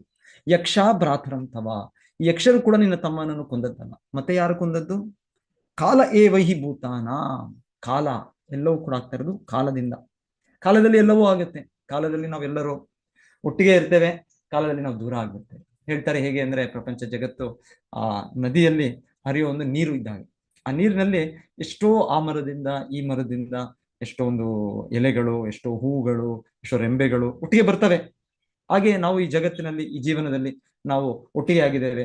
ತಂದೆ ತಾಯಿ, ಮಕ್ಕಳು, ಗಂಡ ಹೆಂಡತಿ, ಸ್ನೇಹಿತರು, ಬಂಧುಗಳು, ಇದೆಲ್ಲ ನಮಗೆ ಇದೊಂಥರ ನಾವೆಲ್ಲೋ ಯಾವುದೋ ಒಂದು ಮರದ ರಂಬೆ, ಯಾವುದೋ ಒಂದು ಮರದ ಕೊಂಬೆ, ಯಾವುದೋ ಮರದ ಹೂವು, ಎಲೆಗಳು ಒಟ್ಟಿಗೆ ಸೇರೋ ತರ ಆ ಒಂದು ನೀರಿನ ಹರಿಯೋದ್ರಲ್ಲಿ. ಮತ್ತೆ ಸ್ವಲ್ಪ ಸಮಯ ಆದ್ಮೇಲೆ ಆ ನದಿ ಏನಾಗುತ್ತೆ, ಅದು ಎಷ್ಟೋ ಬೇರೆ ಬೇರೆ ಬ್ರಾಂಚ್ ಆಗುತ್ತೆ. ಅದು ಅದರ ಶಾಖೆಗಳು, ಉಪಶಾಖೆಗಳು ಆಗುತ್ತೆ. ಸೊ ಇದು ಈ ಮರದಿಂದ ಬಂದ ಒಂದು ಎಲೆ ಇನ್ನೊಂದು ಕಡೆ ಹೋಗುತ್ತೆ, ಇನ್ನೊಂದು ಮರದಿಂದ ಬಂದ ಇನ್ನೊಂದು ಕಡೆ. ನಾವು ಹಾಗೆ ನಮ್ಮ ಜೀವನ ಹೇಗೆ ನಡೀತಾ ಇದೆ, ನಮಗೆ ಈ ಜನ್ಮದಲ್ಲಿ ಒಬ್ಬರು ನಮಗೆ ತುಂಬಾ ಆತ್ಮೀಯರು ಅಂತ ಹೇಳ್ತಾರೆ, ಅವರಿಲ್ಲದೆ ನಮಗಿಲ್ಲ ಆಗೋದಿಲ್ಲ, ಅವ್ರು ನನ್ನ ಪ್ರಾಣ ಅಂತ ಹೇಳ್ತೇವೆ ನಾವು. ಆದ್ರೆ ನೆಕ್ಸ್ಟ್ ಜನ್ಮ ಗೊತ್ತಿಲ್ಲ, ಹಿಂದೆ ಜನ್ಮ ಅವ್ರೆಲ್ಲಿದ್ರು ಗೊತ್ತಿಲ್ಲ. ಆದ್ರೆ ನಾವು ಈ ರೀತಿ ನಾವು ಒಂದು ಅನ್ಕೊಳ್ತೇವೆ. ಸೊ ಇಲ್ಲಿ ಹೇಳ್ತಾ ಇರೋದು ಎಲ್ಲವೂ ಆಕ್ಚುಲಿ ಕಾಲದಿಂದ ಆಗ್ತಾ ಇದೆ. ಕಾಲ ಏವ ಹಿ ಭೂತಾನ. ಈ ರೀತಿಯ ಒಂದು ಒಬ್ಬರು ರಕ್ಷಣೆ ಮಾಡೋದಾಗ್ಬೋದು, ಒಬ್ಬರನ್ನು ಕೊಲ್ಲೋದಾಗ್ಬೋದು, ಅದು ಎಲ್ಲವೂ ಕೂಡ ಒಂದು ಕಾಲದಿಂದ ಆಗತ್ತೆ. ಇದು ತಕ್ಷಣ ಕಾರಣ ಇರ್ಬೋದು, ನಾನು ಇರ್ಬೋದು, ಇನ್ನೊಬ್ಬರು ಇರ್ಬೋದು, ಆದ್ರೆ ಮೂಲ ಕಾರಣ ಅದು ಕಾಲ. ಕಾಲ ಏವ ಹಿ ಭೂತಾನ ಪ್ರಭುರ್ ಅಪ್ಯಯ ಭಾವಯೋ. ಇದು ಭಗವಂತನ ಒಂದು ಇಂಪರ್ಸನಲ್, ಅವನೊಂದು ಅವ್ಯಕ್ತ ರೂಪದ ಒಂದು ಕಾಲೋ ಅಸ್ಮಿ. ಕೃಷ್ಣ ಹೇಳ್ತಾನೆ ಭಗವದ್ಗೀತೆ, ನಾನೇ ಕಾಲ, ಕಾಲದ ರೂಪ ನಾನೇ ಅರ್ಜುನ. ಸೊ ನನ್ನಿಂದಲೇ ಈ ಒಂದು ಮಹಾಭಾರತ ಯುದ್ಧ ಆಗ್ತಾರೆ. ಇದರಲ್ಲಿ ಯಾರು ಜಯವನ್ನು ಪಡಿತಾರೆ, ಯಾರು ಅಪಜಯವನ್ನು ಪಡ್ತಾರೆ, ಅದು ನನ್ನ ಕಾಲ ರೂಪದಲ್ಲಿ ಇದೆಲ್ಲ ಆಗುತ್ತೆ. ಮೃತ್ಯು ಸರ್ವ ಅರಶ್ಚ, ಕಾಲದ ಇನ್ನೊಂದು ರೂಪ ಮೃತ್ಯು. ಸೊ ಹೀಗೆ ಕೂಡ ಭಗವಂತನ ಹೇಳ್ತಾರೆ. ಸೊ ಧ್ರುವ ಮಹಾರಾಜರು ಹೇಳ್ತಾ ಇದ್ದಾರೆ, ಧ್ರುವ ಮಹಾರಾಜರಿಗೆ ಕುಬೇರನ್ ಹೇಳ್ತಾ ಇದ್ದಾರೆ, ನೀನು ಯೋಚನೆ ಮಾಡಬೇಡ, ನೀನು ಕಾರಣನು ಅಂತ. ಇದು ಕಾರಣ ಕಾಲ ಅಂತಿಮವಾಗಿ ಅಂತ ಹೇಳ್ತಾ ಇದ್ದಾರೆ. 4ನೇ ಶ್ಲೋಕ. ಅಹಂ ತ್ವಂ ಇತಿ ಅಪಾರ್ಥಧೀರ್ ಅಜ್ಞಾನಾತ್ ಪುರುಷಸ್ಯ ಹಿ ಸ್ವಪ್ನಿ ವಾ ಭಾತಿ ಅತಧ್ಯಾನಾತ್ ಯಯ ಬಂಧ ವಿಪರ್ಯಯೋ. ಸೊ ಇಲ್ಲಿ ಹೇಳ್ತಾರೆ ಅಹಂ ತ್ವಂ ಇತ್ಯಪಾರ್ಥ. ಸೊ ಇದು ನಾವು ಈ ಭೌತಿಕ ಜಗತ್ತು, ಭೌತಿಕ ಜೀವನ ಅಂದ್ರೆ ಅಹಂ ತ್ವಂ ಇತಿ ಅಪಾರ್ಥ, ಅಹಂ ಮಮೇತಿ ಅಂತ ಕೂಡ ಒಂದ್ ಕಡೆ ಹೇಳ್ತಾರೆ. ಸೊ ಆ ರೀತಿಯಲ್ಲಿ ಅಹಂ ನಾನು, ನೀನು, ನನ್ನದು, ನಿನ್ನದು, ನಮ್ಮದು, ನಿಮ್ಮದು. ಸೊ ಈ ರೀತಿ ನಾವು ಒಂದು ದ್ವಂದ್ವ ಚಿಂತನೆಯಲ್ಲಿ ನಾವಿದ್ದೇವೆ. ಅಹಂ ತ್ವಂ ಇತಿ ಅಪಾರ್ಥ, ಇದು ಹೇಳ್ತಾ ಇದ್ದಾರೆ ಅವರು. ಇದು ಅಪಾರ್ಥ, ಇದು ಸರಿಯಾದ ಅರ್ಥ ಅಲ್ಲ. ಇದು ನಾವು ಅಪಾರ್ಥ ಮಾಡ್ಕೊಳ್ತೇವೆ. ಇದು ನಾನು, ನನ್ನವರು, ನನ್ನದು, ನನಗೆ ಸೇರಿದ್ದು, ಇದು ನನಗೆ. ಆ ರೀತಿ ನಾವು ಇದು ನಮ್ಮ ಭಾವನೆ, ನಮ್ಮ ಒಂದು ಚಿಂತನೆ, ನಮ್ಮ ಒಂದು ಜ್ಞಾನ ಇದು. ಸೊ ಇದು ಹೇಳ್ತಾರೆ, ಇದು ಅಜ್ಞಾನಾತ್ ಪುರುಷಸ್ಯ, ಇದು ಅಜ್ಞಾನ. ಇದು ಆಕ್ಚುಲಿ ಎಲ್ಲವೂ ಕೃಷ್ಣನಿಗೆ ಸೇರದ್ದು. ನನ್ನದು ಏನಿದೆ? ನನ್ನದು ಏನೂ ಇಲ್ಲ ಇಲ್ಲಿ. ನಾನು ಕೂಡ ಕೃಷ್ಣನಿಗೆ ಸೇರಿದ್ದು, ನಾನು ಕೂಡ ಅವನ ಅಂಶವೇ. ಎಲ್ಲ ಜೀವಿಗಳು ಅವನ ಅಂಶವೇ. ಆದ್ರೆ ನಾನು ನಾನು ನನ್ನದು, ನನ್ನದಲ್ಲ, ನಿಮ್ಮದು, ನಿನ್ನದು. ಸೊ ಈ ರೀತಿ ನಾವು ಬೇರೆ ದೃಷ್ಟಿಯಲ್ಲಿ ನೋಡ್ತೇವೆ. ಸೊ ಹೇಳ್ತಾ ಇದ್ದಾರೆ ಈ ರೀತಿ ಇದು ಸ್ವಪ್ನೀವಾಭಾತಿ ಅರ್ಧ ಧ್ಯಾನಾತ್. ಇದು ಸ್ವಪ್ನದಲ್ಲಿ ಇರೋ ರೀತಿಯಲ್ಲಿ. ಸ್ವಪ್ನ ಅಂದ್ರೆ ಕನಸು. ಕನಸು ಅಂದ್ರೆ ನಿಜಾನ? ಅದು ಕನಸಿನಲ್ಲಿ ಏನೇನೋ ಯೋಚನೆ ಬರುತ್ತೆ. ಕನಸಿನಲ್ಲಿ ನಾನು ಮುಖ್ಯಮಂತ್ರಿ ಆಗ್ಬಿಟ್ಟಿದ್ದೇನೆ, ನಾನು ಒಂದು ಪ್ರಧಾನ ಮಂತ್ರಿ ಆಗ್ಬಿಟ್ಟಿದ್ದೇನೆ, ನಾನು ಒಂದು ಏನೇನೋ ಬರುತ್ತೆ, ಏನೇನೋ ದೊಡ್ಡ ಒಂದು ಸ್ವಾಮೀಜಿ ಆಗ್ಬಿಟ್ಟಿದ್ದೆ, ನಾನು ಏನೇನೋ ಬರ್ಬೋದು ಕನಸು. ಆದ್ರೆ ನಿಜಾನ ಅದು? ನಿಜವಾಗಿ ನಾನು ಎಚ್ಚರಾಗಿದ್ದ ತಕ್ಷಣ ಓಹ್ ನಾನು ಏನೂ ಇಲ್ಲ, ನಾನು ಒಂದು ಚಿಕ್ಕ ಜೀವಿ ನಾನು. ಸೊ ಇದು ನಮ್ಮ ಸ್ಥಿತಿ. ಇಲ್ಲಾಂದ್ರೆ ಭೌತಿಕ ಜಗತ್ತಿನಲ್ಲೂ ಓ ನಾನು ಈ ವ್ಯಕ್ತಿ, ನನಗೆ ಈ ಒಂದು ಜವಾಬ್ದಾರಿ ಇದೆ, ನಾನು ಈ ಒಂದು ಕರ್ತವ್ಯ ಮಾಡಬೇಕು, ಈ ಜಾಬ್ಗೆ ಹೋಗ್ಬೇಕು, ಈ ರೀತಿ ನನ್ನ ತಂದೆ ತಾಯಿಯರು ನೋಡ್ಕೊಳ್ಬೇಕು, ನನ್ನ ಮಕ್ಕಳನ್ನು ನೋಡ್ಕೊಳ್ಬೇಕು, ನನ್ನ ಗಂಡನನ್ನು ಸೇವೆ ಮಾಡಬೇಕು, ನನ್ನ ಹೆಂಡತಿಯರಿಗೆ ನಾನು ಈ ರೀತಿ ಮಾಡಬೇಕು, ಈ ರೀತಿ ಒಂದು ಪ್ರಾಮಿಸ್ ಕೊಟ್ಟಿದ್ದೆ ಮಾಡಬೇಕು. ಇದು ನಾನು ಎಚ್ಚರಿಕೆ ನೆನಪು ಬರುತ್ತೆ ನನಗೆ. ಸ್ವಪ್ನದಲ್ಲಿ ಏನೂ ಇಲ್ಲ, ಏನೋ ಒಂದು ಇನ್ನೋ ಜಗತ್ತು, ಕಲ್ಪನೆಯ ಜಗತ್ತು. ಸೊ ಇಲ್ಲಿ ಹೇಳ್ತಾ ಇದ್ದಾರೆ ಆಕ್ಚುಲಿ ನಾವೆಲ್ಲ ಇರೋದು ಕಲ್ಪನೆಯ ಜಗತ್ತೇ. ಅಹಂ ತ್ವಂ ಇತಿ ಅಪಾರ್ಥ. ನಾವೆಲ್ಲ ಅಹಂ ತ್ವಂ ಇದರಲ್ಲೇ ಇದ್ದೇವೆ. ನನಗೆ ಗೌರವ ಸಿಗ್ತಾ, ನನಗೆ ಗೌರವ ಸಿಗ್ಲಿಲ್ವಾ? ಸೊ ಈ ರೀತಿ ನಾವು ಇದ್ದೇವೆ. ನಾವು ಅಹಂ ತ್ವಂ ಇತಿ ಅಪಾರ್ಥ, ಅಪ್ಯಾರ್ಥ. ಸೊ ಹೇಳ್ತಾ ಇದ್ದಾರೆ ಇದು ಅಜ್ಞಾನಾತ್ ಪುರುಷಸ್ಯ ಹಿ. ಅಜ್ಞಾನದಲ್ಲಿ ಇದು ಬರುವಂತಹ ನಮ್ಮ ಚಿಂತನೆ. ಸ್ವಾಪ್ನೀವಾಭಾತಿ ತದ್ಧ ನಾತ್ ಬಂಧನ ವಿಪರ್ಯ. ಸೊ ಹೇಳ್ತಾರೆ ಆದರೆ ಈ ದೇಹವೇ ಜೀವವೆಂಬ ಭಾವನೆಯ ತಳಹದಿಯ ಮೇಲೆ ತನ್ನನ್ನು ಮತ್ತು ಪರನನ್ನು ನಾನು ಮತ್ತು ನೀನು ಎಂದು ತಪ್ಪಾಗಿ ಗುರುತಿಸುವುದು ಅಜ್ಞಾನದಿಂದ ಉಂಟಾಗುತ್ತದೆ. ಈ ದೇಹವೇ ಜೀವ ಎಂಬ ಕಲ್ಪನೆಯು ಜನನ ಮರಣಗಳ ಆವೃತ್ತಿಗೆ ಕಾರಣವಾಗುತ್ತದೆ. ಹಾಗೂ ಈ ಭಾವನೆಯು ನಮ್ಮನ್ನು ಸತತವಾಗಿ ಲೌಕಿಕ ಅಸ್ತಿತ್ವದಲ್ಲಿ ಇರುವಂತೆ ಮಾಡುವುದು. ಸೊ ಈ ಜೈಲಲ್ಲಿ ನಮಗೆ ಕಟ್ಟಿ ಇಟ್ಟಿದೆ ಈ ರೀತಿಯ ಒಂದು ಚಿಂತನೆ, ಈ ರೀತಿಯ ಒಂದು ಭಾವನೆ, ನಾನು ನನ್ನದು ಅನ್ನೋ ಭಾವನೆ ನಮ್ಗೆ ಈ ಒಂದು ಕಾರಾಗೃಹ, ಈ ಒಂದು ಭೌತಿಕ ಸೃಷ್ಟಿ, ಭೌತಿಕ ಬ್ರಹ್ಮಾಂಡದಲ್ಲಿ ನಮ್ಮನ್ನು ಕಟ್ಟು ಹಾಕಿದೆ ಅಂತ ಇವರು ಕುಬೇರರು ಹೇಳ್ತಾ ಇದ್ದಾರೆ ಧ್ರುವ ಮಹಾರಾಜನಿಗೆ. ನಂತರ ಅದಕ್ಕೆ ಏನ್ ಮಾಡ್ಬೇಕು ನಾವು? ಇದರ ನಿವಾರಣೆ ಏನು? ನಮ್ಮ ಸ್ಥಿತಿ ಇದು ಇವತ್ತು. ಆದ್ರೆ ಈ ಒಂದು ರೋಗದ ಸ್ಥಿತಿಗೆ, ಈ ರೋಗದ ಲಕ್ಷಣಗಳಿಗೆ ಏನು ನಿವಾರಣೆ? ತದ್ಗಚ್ಚ ಧ್ರುವ ಭದ್ರಂತೆ ಭಗವಂತಂ ಅಧೋಕ್ಷಜಂ ಸರ್ವಭೂತಾತ್ಮ ಭಾವೇನ ಸರ್ವಭೂತಾತ್ಮ ವಿಗ್ರಹಂ. ಸೊ ತದ್ಗಚ್ಚ. ಸೊ ಹಾಗಾಗಿ ಧ್ರುವ ಮಹಾರಾಜನೇ ಭದ್ರಂತೆ, ನಿನಗೆ ಶುಭವಾಗಲಿ, ನಿನಗೆ ಶುಭವಾಗಲಿ, ನಿನಗೆ ಭಗವಂತಂ ಅಧೋಕ್ಷಜೆ. ಸೊ ನೀನು ಹೋಗು, ಭಗವಂತನ ಅಧೋಕ್ಷಜ ಕೃಷ್ಣ ಪರಮಪುರುಷನು, ಅಧೋಕ್ಷಜನು. ಅವನು ನಮ್ಮ ಇಂದ್ರಿಯಗಳಿಗೆ ನೇರವಾಗಿ ಗ್ರಹಣ ಇಲ್ಲ. ಸೊ ಅವನಿಗೆ ಅವನ ಹತ್ರ ಹೋಗು. ತಮ್ ಏವ ಶರಣಂ ಗಚ್ಚ. ಭಗವದ್ಗೀತೆಯಲ್ಲಿ ಕೂಡ ಕೃಷ್ಣ ಹೇಳ್ತಾನೆ ಅರ್ಜುನನಿಗೆ, ಒಂದು ಮೂರನೇ ಪುರುಷನಲ್ಲಿ ಹೇಳೋ ರೀತಿಯಲ್ಲಿ ಕೃಷ್ಣನು ಆ ಪರಮಾತ್ಮನಿಗೆ ಶರಣಾಗು. ತಮ್ ಏವ ಶರಣಂ ಗಚ್ಚ. ಇಲ್ಲಿ ಆ ರೀತಿ ಧ್ರುವ ಮಹಾರಾಜನ್ ಕೂಡ ಆ ಭಗವಂತಂ ಅಧೋಕ್ಷಜಂ ಗಚ್ಚ, ಅಲ್ಲಿ ಹೋಗಿ ಅವನನ್ನು ಆಶ್ರಯ ಪಡಿ ಅಂತ ಧ್ರುವ ಮಹಾರಾಜಿಗೆ ಹೇಳೋದು. ಸರ್ವಭೂತಾತ್ಮ ಭಾವೇನ. ಸೊ ಆಗ ಸರ್ವಭೂತಾತ್ಮ ಎಲ್ಲ ಜೀವಿಗಳಿಗೆ ಒಂದೇ ರೀತಿಯಲ್ಲಿ ನೋಡು. ಏನ್ ಹೇಳ್ತಾರೆ? ಪಂಡಿತ ಸಮದರ್ಶಿನ ಅಂತ ಹೇಳೋದು. ಅದು ಸಾಧ್ಯ ಆಗುತ್ತೆ. ಯಾವಾಗ ಸಾಧ್ಯ ಆಗುತ್ತೆ ಅಂದ್ರೆ ನಾವು ಆ ಒಂದು ಭೌತಿಕ ನೆಲೆಯಿಂದ ಆಧ್ಯಾತ್ಮಿಕ ನೆಲೆಗೆ, ನಾನು ನೀವು ಅನ್ನೋ ಒಂದು ದೇಹದ ಭಾವನೆಯಿಂದ ಹೊರಗೆ ಬಂದಾಗ ಅದು ಸಾಧ್ಯ ಆಗುತ್ತೆ. ಸರ್ವಭೂತಾತ್ಮ ಭಾವೇನ. ಆಗೇನ್ ಮಾಡ್ಬೇಕು? ಸರ್ವಭೂತಾತ್ಮ ವಿಗ್ರಹಂ. ಆ ಸರ್ವಭೂತನಾದ ಆ ಪರಮಾತ್ಮನಾದ ಎಲ್ಲ ಜೀವಿಗಳು ಇರುವ ಪರಮಾತ್ಮನ ಆ ರೂಪ, ಒಂದು ವಿಗ್ರಹಂ ಅಂದ್ರೆ ಅವನು ರೂಪ ಸಹಿತವಾದವನು, ಅವನು ರೂಪವಿಲ್ಲದವನಲ್ಲ, ನಿರಾಕಾರನಲ್ಲ. ಇಲ್ಲಿ ಎಷ್ಟು ಸ್ಪಷ್ಟವಾಗಿ ಹೇಳ್ತಾ ಇದ್ದಾರೆ ಅವರು ಕುಬೇರನು. ಸರ್ವಭೂತಾತ್ಮ ವಿಗ್ರಹಂ. ಆ ಭಗವಂತನಿಗೆ ಆಧ್ಯಾತ್ಮಿಕ ಸ್ವರೂಪ ಇದೆ, ಆಧ್ಯಾತ್ಮಿಕ ರೂಪ ಇದೆ. ಅವನಿಗೆ, ಆ ಭಗವಂತ ಅಧೋಕ್ಷಜನಿಗೆ ಅವನ ಹತ್ರ ಹೋಗು, ಅವನ ಆಶ್ರಯಿಸು. ಸೊ ಅಂತ ಅವರಿಲ್ಲಿ ಹೇಳ್ತಾ ಇದ್ದಾರೆ. ಆಕ್ಚುಲಿ ಇಲ್ಲಿ ಈ ಶ್ಲೋಕದಲ್ಲ, ನೆಕ್ಸ್ಟ್ ಶ್ಲೋಕದಲ್ಲ. ಓಕೆ, ಈ ಶ್ಲೋಕದಲ್ಲೇ ಇದು ಒಂದು ಒಳ್ಳೆ ಉದಾಹರಣೆ ಕೊಡ್ತಾ ಇದ್ದಾರೆ ಶ್ರೀಲ ಪ್ರಭುಪಾದರು. ಒಂದು ಮರದ ಉದಾಹರಣೆ. ಆ ಮರದ ಉದಾಹರಣೆ ಕೊಡ್ತಾ ಹೇಳ್ತಾರೆ, ಮರದಲ್ಲಿ ಬೇರೆ ಬೇರೆ ಭಾಗಗಳಿರ್ಬೋದು. ಮರದಲ್ಲಿ ಒಂದು ಎಲೆ ಇರುತ್ತೆ, ಒಂದು ಕೊಂಬೆಗಳಿರುತ್ತೆ, ಒಂದು ರೆಂಬೆಗಳಿರುತ್ತೆ, ಬೇರುಗಳಿರ್ತವೆ, ಒಂದು ಹೂ ಇರುತ್ತವೆ, ಒಂದು ಹಣ್ಣು ಇರ್ತವೆ. ಇದೆಲ್ಲ ಬೇರೆ ಬೇರೆ ಭಾಗಗಳು. ಆದರೂ ಎಲ್ಲ ಮರದ ಭಾಗಗಳು ಏನ್ ಮಾಡ್ತವೆ? ಆ ಬೇರಿಗೆ ಅವರು ಬೇರಿಗೆ ಏನ್ ಹೇಳ್ತಾರೆ? ಬೇರಿಗೆ ಇಲ್ಲ, ನಮ್ಮ ದೇಹದಲ್ಲಿ ಹೇಳೋದು ನಾವು. ಸೊ ಬೇರು ಮುಖ್ಯ. ಸೊ ಬೇರು ಅಲ್ಲಿಗೆ ನಮಗೆ ಪೋಷಣೆ ಸಿಕ್ಕಿದ್ರೆ, ಅಲ್ಲಿಗೆ ನೀರು ಬೇಕೋ ಇನ್ನೇನು ಬೇಕೋ ಸಿಕ್ಕಿದ್ರೆ ಆಟೋಮ್ಯಾಟಿಕಲಿ ಎಲ್ಲ ವೃಕ್ಷದ ಭಾಗದ ಗಿಡ ಭಾಗವಾದ ಹಣ್ಣು, ಎಲೆ ಎಲ್ಲಕ್ಕೂ ಕೂಡ ಪೋಷಣೆ ಸಿಗುತ್ತೆ. ಸೊ ಪ್ರತ್ಯೇಕವಾಗಿ ಸಿಗೋ ಅಗತ್ಯ ಇಲ್ಲ. ಸೊ ಹಾಗೆ ನಾವೆಲ್ಲರೂ ಈ ಒಂದು ವೃಕ್ಷ ಅಂತ ನಾವು ಅಂತ ಹೇಳಿದ್ರೆ, ಈ ಜಗತ್ತು ಈ ಭಗವಂತನು ಅದು ಅಂತ ಹೇಳಿದ್ರೆ ಭಗವಂತನು ಅವನ ವೃಕ್ಷವು ಕೂಡ ಸಂಪೂರ್ಣ, ಅದರಲ್ಲೂ ಕೂಡ ಮೂಲವಾದ ಬೇರು. ಸೊ ಅವನು ಪ್ರತಿಯೊಂದಕ್ಕೊಂದು ರೂಪ ಇದೆ, ವೃಕ್ಷಕ್ಕೆ ರೂಪ ಇದೆ, ಅದು ಎಲೆಗೆ ರೂಪ ಇದೆ, ರೂಪ ಇಲ್ಲ ಅಂತಲ್ಲ, ಅದೇನೋ ಒಂದು ನಿರಾಕಾರವಾಗಿ ಸರ್ವವ್ಯಾಪಕ ಆದಂತಲ್ಲ, ಅದಕ್ಕೆ ರೂಪ ಇದೆ, ನಿರ್ದಿಷ್ಟವಾದ ರೂಪ ಇದೆ. ಹಾಗೆ ಇಲ್ಲಿ ಸರ್ವಭೂತಾತ್ಮ ವಿಗ್ರಹಂ, ಸೊ ಈ ರೂಪ ಅಂತಿಮ ರೂಪವಾದ ಅನಾದಿರಾದಿರ್ ಗೋವಿಂದ ಸರ್ವ ಕಾರಣ ಸಚ್ಚಿದಾನಂದ ವಿಗ್ರಹ. ಸೊ ಅವನಿಗೆ ಸೇವೆ ಮಾಡ್ತಾ ನಾವು ನಮ್ಮ ಪೋಷಣೆ ಕೂಡ ಆಗತ್ತೆ, ಎಲ್ಲ ಜೀವಿಗಳ ಪೋಷಣೆ ಆಗತ್ತೆ. ಸೊ ಅವನಿಗೆ ರೂಪ ಇದೆ. ಸೊ ಇದನ್ನು ಶ್ರೀಲ ಪ್ರಭುಪಾದರಲ್ಲಿ ರೂಪ ಇದೆ ಅನ್ನೋದಕ್ಕೆ ಇದನ್ನು ಈ ಮಾಯಾವಾದಿ ತತ್ವ ಏನು ಬ್ರಹ್ಮವಾದಿಗಳ ಯೋಚನೆ ಮಾಡ್ತಾರೆ ಅದು ತಪ್ಪು. ಆ ರೀತಿ ಅದು ಕೂಡ ಈ ಶ್ಲೋಕದಲ್ಲಿ ನಮಗೆ ತಿಳಿಸ್ತಾ ಇದ್ದಾರೆ. ಸೊ ಆ ಭಾವನೆಯಲ್ಲಿ ಮೂಡಿ ಬರುತ್ತೆ, ಎಲ್ಲ ಜೀವಿಗಳಿಗೆ ನಾವು ಒಂದೇ ಅಂತ ನೋಡೋದು. ಯಾಕಂದ್ರೆ ಈ ದೇಹದಲ್ಲಿ ಇರ್ಬೋದು, ಒಂದು ಕೈ ಇರ್ಬೋದು, ಒಂದು ಕಾಲು ಇರ್ಬೋದು, ಇನ್ನೊಂದು ತಲೆ ಆಗಿರ್ಬೋದು. ಆದರೆ ಈ ಕೈ ತಲೆ ಕಾಲ್ ಮೇಲೆ ಏನಾದರೂ ಇದು ಮಾಡುತ್ತಾ? ಕಾಲಿಗೆ ಕಾಲು ನಾನು ದೊಡ್ಡವನು, ನಾನು ಕೈ ಆಗಿರೋದ್ರಿಂದ ನೀನು ಕಾಲು, ನೀನು ಅಲ್ಲಿ ಹೋಗು, ನೀನು ಇಲ್ಲಿ ಹೋಗು ಆದೇಶ ಕೊಡ್ಬೋದು. ಆದರೆ ಆಟೋಮ್ಯಾಟಿಕಲಿ ಕೈಗೆ ಕಾಲ್ ಮೇಲೆ ಪ್ರೀತಿ ಇದೆ, ಕೈಗೆ ಬೇರೆ ಭಾಗ ತಲೆ ಮೇಲೆ ಪ್ರೀತಿ ಇದೆ, ತಲೆಗೂ ಕೂಡ ಕೈ ಮೇಲೆ ಪ್ರೀತಿ ಇದೆ, ಅದಕ್ಕೆ ಕಾಲ್ ಮೇಲೆ ಪ್ರೀತಿ ಇದೆ. ಅದಕ್ಕೆ ಬೇರೆ ಇಲ್ಲ, ಅದು ಬೇರೆದೇನೋ ಅಂತ ಅಲ್ಲ.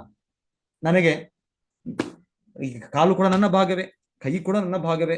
ನಾನು ಅಯ್ಯೋ ಕಾಲು ನನಗೆ ಬೇಕಿಲ್ಲ, ನನಗೆ ಕೈ ಮಾತ್ರ ಬೇಕು, ನನಗೆ ತಲೆ ಮಾತ್ರ ಬೇಕು ಅಂತಲ್ಲ, ಎಲ್ಲವೂ ಬೇಕು ನಮಗೆ.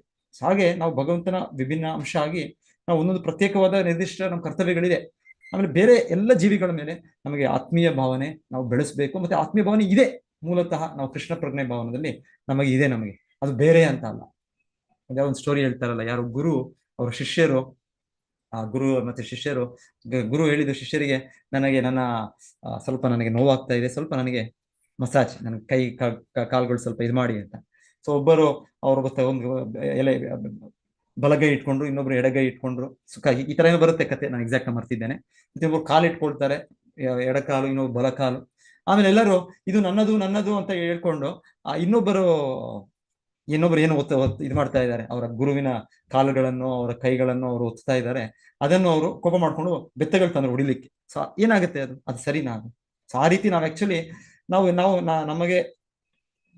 ನಮಗೆ ಅಷ್ಟು ಬಂಧುಗಳಾದ ಎಲ್ಲ ಜೀವಿಗಳಿದ್ದಾರೆ. ಅವರು ಮನುಷ್ಯನ ರೂಪದಲ್ಲಿದ್ದಾರೋ, ಅವರು ಬೇರೆ ಒಂದು ರಾಷ್ಟ್ರೀಯತೆಯಲ್ಲಿದ್ದಾರೋ, ಅವರು ಬೇರೆ ಧರ್ಮದ ಇದರಲ್ಲಿದ್ದಾರೋ, ಅವರು ಬೇರೆ ಒಂದು ಇದರಲ್ಲಿದ್ದಾರೋ, ಆದ್ರೆ ಎಲ್ಲರೂ ಕೂಡ ನಮ್ಮ ಕೃಷ್ಣನ ವಿಭಿನ್ನಾಂಶ ಮತ್ತೆ ನಮ್ಮ ಭಗವಂತನ ಅವರು ಶುದ್ಧ ಭಕ್ತರು. ಮೂಲತಃ ಪ್ರತಿಯೊಬ್ಬರೂ ಶುದ್ಧ ಭಕ್ತರೇ. ಈಗಿರ್ಬೋದು ಒಂದು ಕ್ರಿಮಿಕೀಟದ ರೂಪದಲ್ಲಿರ್ಬೋದು, ಒಂದು ಹಾವಿನ ರೂಪದಲ್ಲಿರ್ಬೋದು, ಒಂದು ಜಿರಳೆ, ಒಂದು ಹಲ್ಲಿ, ಬೇರೆ ಬೇರೆ ರೂಪದಲ್ಲಿರ್ಬೋದು. ಆದ್ರೆ ಪ್ರತಿಯೊಂದು ಜೀವಿ ಕೂಡ ಕೃಷ್ಣನ ವಿಭಿನ್ನಾಂಶವೇ. ಅವರೆಲ್ಲರೂ ಕೃಷ್ಣನ ಶುದ್ಧ ಭಕ್ತರೇ, ಅವರು ಕೃಷ್ಣನಿಗೆ ಅತಿ ಆತ್ಮೀಯರು. ಸೊ ಹಾಗಾಗಿ ನಾನು ಅವರ ಮೇಲೆ ಪಕ್ಷಪಾತ ಭಾವನೆನೋ ಇನ್ನೊಂದು ವೈರತ್ವ ಭಾವನೆನೋ ಅವನನ್ನು ನೋಡೋದು ನಾನು ಹೇಗೆ ಸಾಧ್ಯ? ನಾನು ಸೊ ಇದು ಹೇಳ್ತಾರೆ ಸರ್ವಭೂತಾತ್ಮ ಭಾವೇನ ಸರ್ವಭೂತಾತ್ಮ ವಿಗ್ರಹ. ಸೊ ಈ ರೀತಿ ಕೃಷ್ಣನ ಆಶ್ರಯಿಸಿದಾಗ ನಮಗೆ ಆ ದೃಷ್ಟಿ ಬರುತ್ತೆ. ನೆಕ್ಸ್ಟ್ 6ನೇ ಶ್ಲೋಕ. ಭಜಸ್ವ ಭಜನೀಯಾಂಘ್ರಿಂ ಅಭವಾಯ ಭವಚ್ಛಿದಂ ಯುಕ್ತಂ ವಿರಹಿತಂ ಶಕ್ತ್ಯ ಗುಣಮಯ್ಯಾತ್ಮ ಮಾಯಯ. ಆದ್ದರಿಂದ ನೀನು ಪೂರ್ಣವಾಗಿ ಭಗವಂತನ ಭಕ್ತಿ ಸೇವಾ ನಿರತನ. ಭಜಸ್ವ ಭಜನೀಯಾಂಗ್ರಿಂ. ಸೊ ಭಜಿಸ್ಬೇಕು, ನಾವು ಭಕ್ತಿ ಮಾಡ್ಬೇಕು. ಭಜನೀಯ ಅಂಗ್ರಿಂ ಅಂದ್ರೆ ಯಾರು ಆರಾಧನೆಯನ್ನು ಸ್ವೀಕರಿಸುವಂತ ಆ ಅರ್ಹನಾದ ಭಗವಂತ ಭಜನೀಯ ಅಂಗ್ರಿಂ. ಸೊ ನಾವು ಯಾರು ಕೂಡ ವಿಭಿನ್ನ ಅಂಶ, ನಾವು ಚಿಕ್ಕ ಜೀವಿಗಳು, ಅಲ್ಲಿ ಬದ್ಧಾತ್ಮರು, ನಮಗೇನು ನಾವು ಭಜನೀಯರು ನಾವು. ಆದ್ರೆ ಭಗವಂತನ ಸಂಬಂಧದಲ್ಲಿ ಆಚಾರ್ಯರು ಕೂಡ ಅವರು ಕೂಡ ಭಜನೀಯರು. ಅದ್ರಲ್ಲಿ ಹೇಳ್ತಾರೆ ಎಲ್ಲದರಲ್ಲೂ ಉನ್ನತ ಆರಾಧನೆಯನ್ನು ಅರ್ಹನಾದ ಭಗವಂತನು. ಭಜಸ್ವ ಭಜನೀಯ ಅಂಗ್ರಿಂ, ಅವನ ಪಾದಗಳನ್ನು. ಅಭವಾಯ ಭವಚ್ಛಿದಂ, ಅದರಿಂದ ನಾವು ನೋಡಿ ಹೇಗೆ ನೋಡಿ ಭಜ ಅಭವ ಹೇಗೆ ನೋಡಿ ಶಬ್ದಗಳು ಹೇಗೆ ಪ್ರಯೋಗ ನೋಡಿ ಶುಕದೇವ ಗೋಸ್ವಾಮಿ. ಅಭವಾಯ ಭವಚ್ಛಿದಂ, ಅದರಿಂದ ನಮಗೆ ಈ ಭೌತಿಕ ಜಗತ್ತಿಂದ ನಾವು ಮುಕ್ತರಾಗಬಹುದು. ಯುಕ್ತಂ ವಿರಹಿತಂ ಶಕ್ತ್ಯ ಗುಣಂ ಮಯ್ಯ ಆತ್ಮಮಾಯ. ಸೊ ಹೇಳ್ತಾರೆ ಆತ್ಮಮಾಯ, ಭಗವಂತನ ಅಚಿಂತ್ಯನ ಶಕ್ತಿ ಇದೆ. ಅಚಿಂತ್ಯ ಶಕ್ತಿಯಿಂದ ಅವನು ಈ ಭೌತಿಕ ಜಗತ್ತಿಗೆ ಅವನ ಸಂಬಂಧದಲ್ಲಿ ಇದ್ದಾನೆ ಅಂದ್ರೂ ಕೂಡ ಅವನ ಸಂಬಂಧದಲ್ಲಿಲ್ಲ. ಸೊ ಆ ವ್ಯಕ್ತಿಗೆ ನಾವು ಭಕ್ತಿ ಸೇವೆಯನ್ನು ಮಾಡಿದಾಗ, ಅವನ ಪಾದಗಳನ್ನು ಆಶ್ರಯಿಸಿದಾಗ, ಇಲ್ಲಿ ಹೇಳ್ತಾ ಇದ್ದಾರೆ ನಾವು ಭೌತಿಕ ಬಂಧನದಿಂದ ಅಭವಾಯ ಭವಚ್ಛಿದಂ, ಅವನ ಈ ಸಾವು ಚಕ್ರದಿಂದ ನಾವು, ಭವ ಅಂದ್ರೆ ಹುಟ್ಟು ಚಕ್ರದ ತಿರುವು, ಸೊ ಇದರಿಂದ ನಾವು ಅಭವಾಯ, ಇದರಿಂದ ಹೊರಗೆ ಬಂದು ಈ ಭವಚ್ಛಿದಂ ಇದರ ಒಂದು ಇದಾಗುತ್ತೆ, ಬ್ರೇಕ್ ಆಗುತ್ತೆ, ಮುರಿಯುತ್ತೆ. ಇದು ಈ ಒಂದು ಚಕ್ರದ ಸೈಕಲ್ ಇದು ಸ್ಟಾಪ್ ಆಗುತ್ತೆ. ಯುಕ್ತಂ ವಿರಹಿತಂ ಶಕ್ತಿಯ, ಇದು ಹೇಳ್ತಾ ಇದ್ದಾರೆ.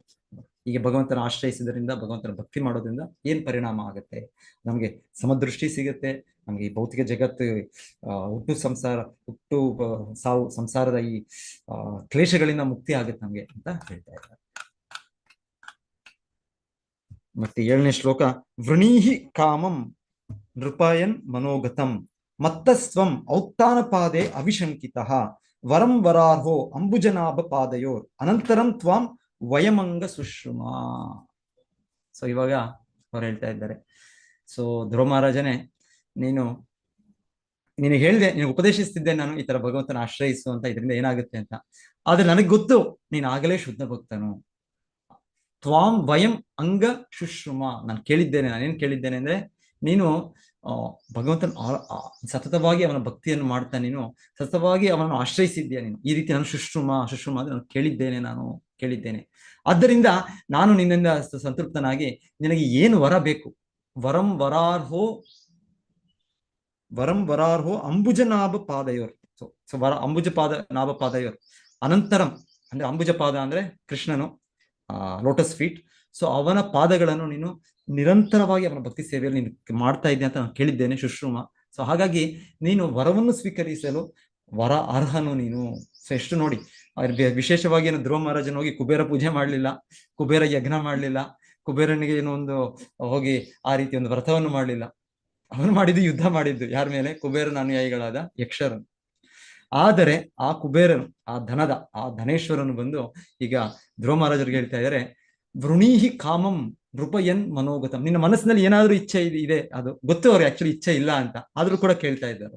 ಏನಾದ್ರೂ ನಿನಗೆ ಇಚ್ಛೆ ಇದ್ರೆ ವೃಣೀಹಿ, ನೀನು ಕೇಳು. ನೀನು ಮತ್ವಂ ಔತ್ತಾನ ಪಾದೆ ಅವಿಶಂಕಿತ, ನೀನೇನು ಅವಿಶಂಕಿತ, ನೀನು ಏನು ಡೋಂಟ್ ಹೆಸಿಟೇಟ್, ಏನು ಮಾಶುಚ, ಕೃಷ್ಣ ಹೇಳೋ ರೀತಿಯಲ್ಲಿ ಏನು ಹೆದರ್ಬೇಡ, ಏನು ಹಿಂದೆ ಮಾಡ್ಬೇಡ, ಒಂದು ಯೋಚನೆ ಮಾಡ್ಬೇಡ. ನೀನು ಕೇಳೋದಾ, ಇದು ಈ ವರ ಕೇಳ್ಬೋದಾ ಬೇಡವಾ, ಇದು ಪ್ರಾರ್ಥನೆ ಮಾಡ್ಬೋದಾ ಬೇಡವಾ ಅಂತ ಅವ್ರು ಹೇಳ್ತಾ ಇದ್ದಾರೆ.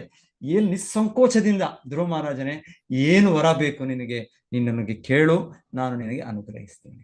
ಏನು ಪೂಜೆ ಮಾಡ್ಲಿಲ್ಲ ಕುಬೇರನಿಗೆ, ಆದ್ರೆ ನೋಡಿ ಕುಬೇರನು ಧ್ರುವ ಮಹಾರಾಜರಿಂದ ತೃಪ್ತನಾದ. ಸೊ ಆಕ್ಚುಲಿ ನಾವು ಶುದ್ಧ ಭಕ್ತಿ ಮಾಡಿದ್ರೆ, ನಾವು ಕೃಷ್ಣನನ್ನು ತೃಪ್ತಿ ಮಾಡಿಸಿದ್ರೆ ಆಟೋಮ್ಯಾಟಿಕಲಿ ಎಲ್ಲ ದೇವತೆಗಳು ನಮ್ಮಿಂದ ತೃಪ್ತರಾಗ್ತಾರೆ. ನೀವು ವಿಶೇಷವಾಗಿ ಹೋಗಿ ಅಯ್ಯೋ ಈ ಪೂಜೆ ಮಾಡ್ಬೇಕು, ಈ ದೇವತೆ ಇದರಲ್ಲಿ ನಮಸ್ಕಾರ ಮಾಡ್ಬೇಕು, ಇದು ಮಾಡ್ಬೇಕು, ಅವ್ರು ಕೋಪ ಮಾಡ್ಕೊಂಡಿದ್ದಾರೆ, ಅದೆಲ್ಲ ಮಾಡೋದು ಬೇಕಾಗಿಲ್ಲ. ನಾವು ಶುದ್ಧ ಭಕ್ತರಾದರೆ, ಕೃಷ್ಣನನ್ನು ನಾವು ಆಶ್ರಯಿಸಿದರೆ ಎಲ್ಲ ದೇವತೆಗಳು ನಮ್ಮಿಂದ ತೃಪ್ತರಾಗ್ತಾರೆ. ನಮಗೆ ಏನ್ ಬೇಕು ಎಲ್ಲ ಅವರು ವರವನ್ನು ಕೂಡ ಕೊಡಕ್ಕೆ ರೆಡಿ ಇದ್ದಾರೆ, ತಯಾರಾಗಿದ್ದಾರೆ. ನಂತರ ಏನಾಗುತ್ತೆ,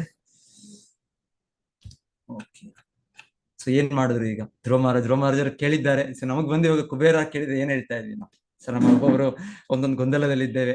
ಸೊ ನಾನ್ ಬಹುಶಃ ನಮ್ದು ಬೇಗ ನಮ್ದು ಕನ್ಸ್ಟ್ರಕ್ಷನ್ ಕಂಪ್ಲೀಟ್ ಆಗ್ಲಿ, ಬಂದಿರೋದು ಇದಾಗ್ಲಿ ಅಂತ ಕೇಳ್ತಾ ಇದ್ನೋ ಏನೋ ನಾನು.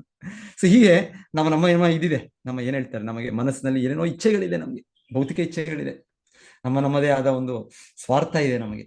ಆದ್ರೆ ಧ್ರುವ ಮಹಾರಾಜರು ಆತರ ಇಲ್ಲ. ಧ್ರುವ ಮಹಾರಾಜರು ಶುದ್ಧ ಭಕ್ತರು. ಅವ್ರು ಹೇಳ್ತಾ ಇದ್ದಾರೆ, ಮೈತ್ರೇಯ ಉವಾಚ ಸರಾಜರಾಜೇನ ವರಯ ಚೋದಿತೋ ಧ್ರುವೋ ಮಹಾಭಾಗವತೋ ಮಹಾಮತಿ ಹರೌ ಸ ಭವ್ರೆ ಅಚಲಿತಾಂ ಸ್ಮೃತಿಂ ಯಯಾ ತರತ್ಯತ್ನೇನ ಧೃತ್ಯಂ ತಮಃ. ಸೊ ಏನ್ ಮಾಡಿದ್ರು ಧ್ರುವ ಮಹಾರಾಜರು? ಸ ರಾಜರಾಜೇನ ವರಾಯ ಚೋದಿತೋ. ಸೊ ಕುಬೇರನು ರಾಜಗಳ ರಾಜ ಅಂತ ಹೇಳ್ತಾ ಇದ್ರು ಇಲ್ಲಿ. ಯಾಕಂದ್ರೆ ಕುಬೇರನು ಒಬ್ಬ ರಾಜನೇ, ಯಕ್ಷ ಕಿನ್ನರ ಇವರಿಗೆಲ್ಲ ರಾಜನು.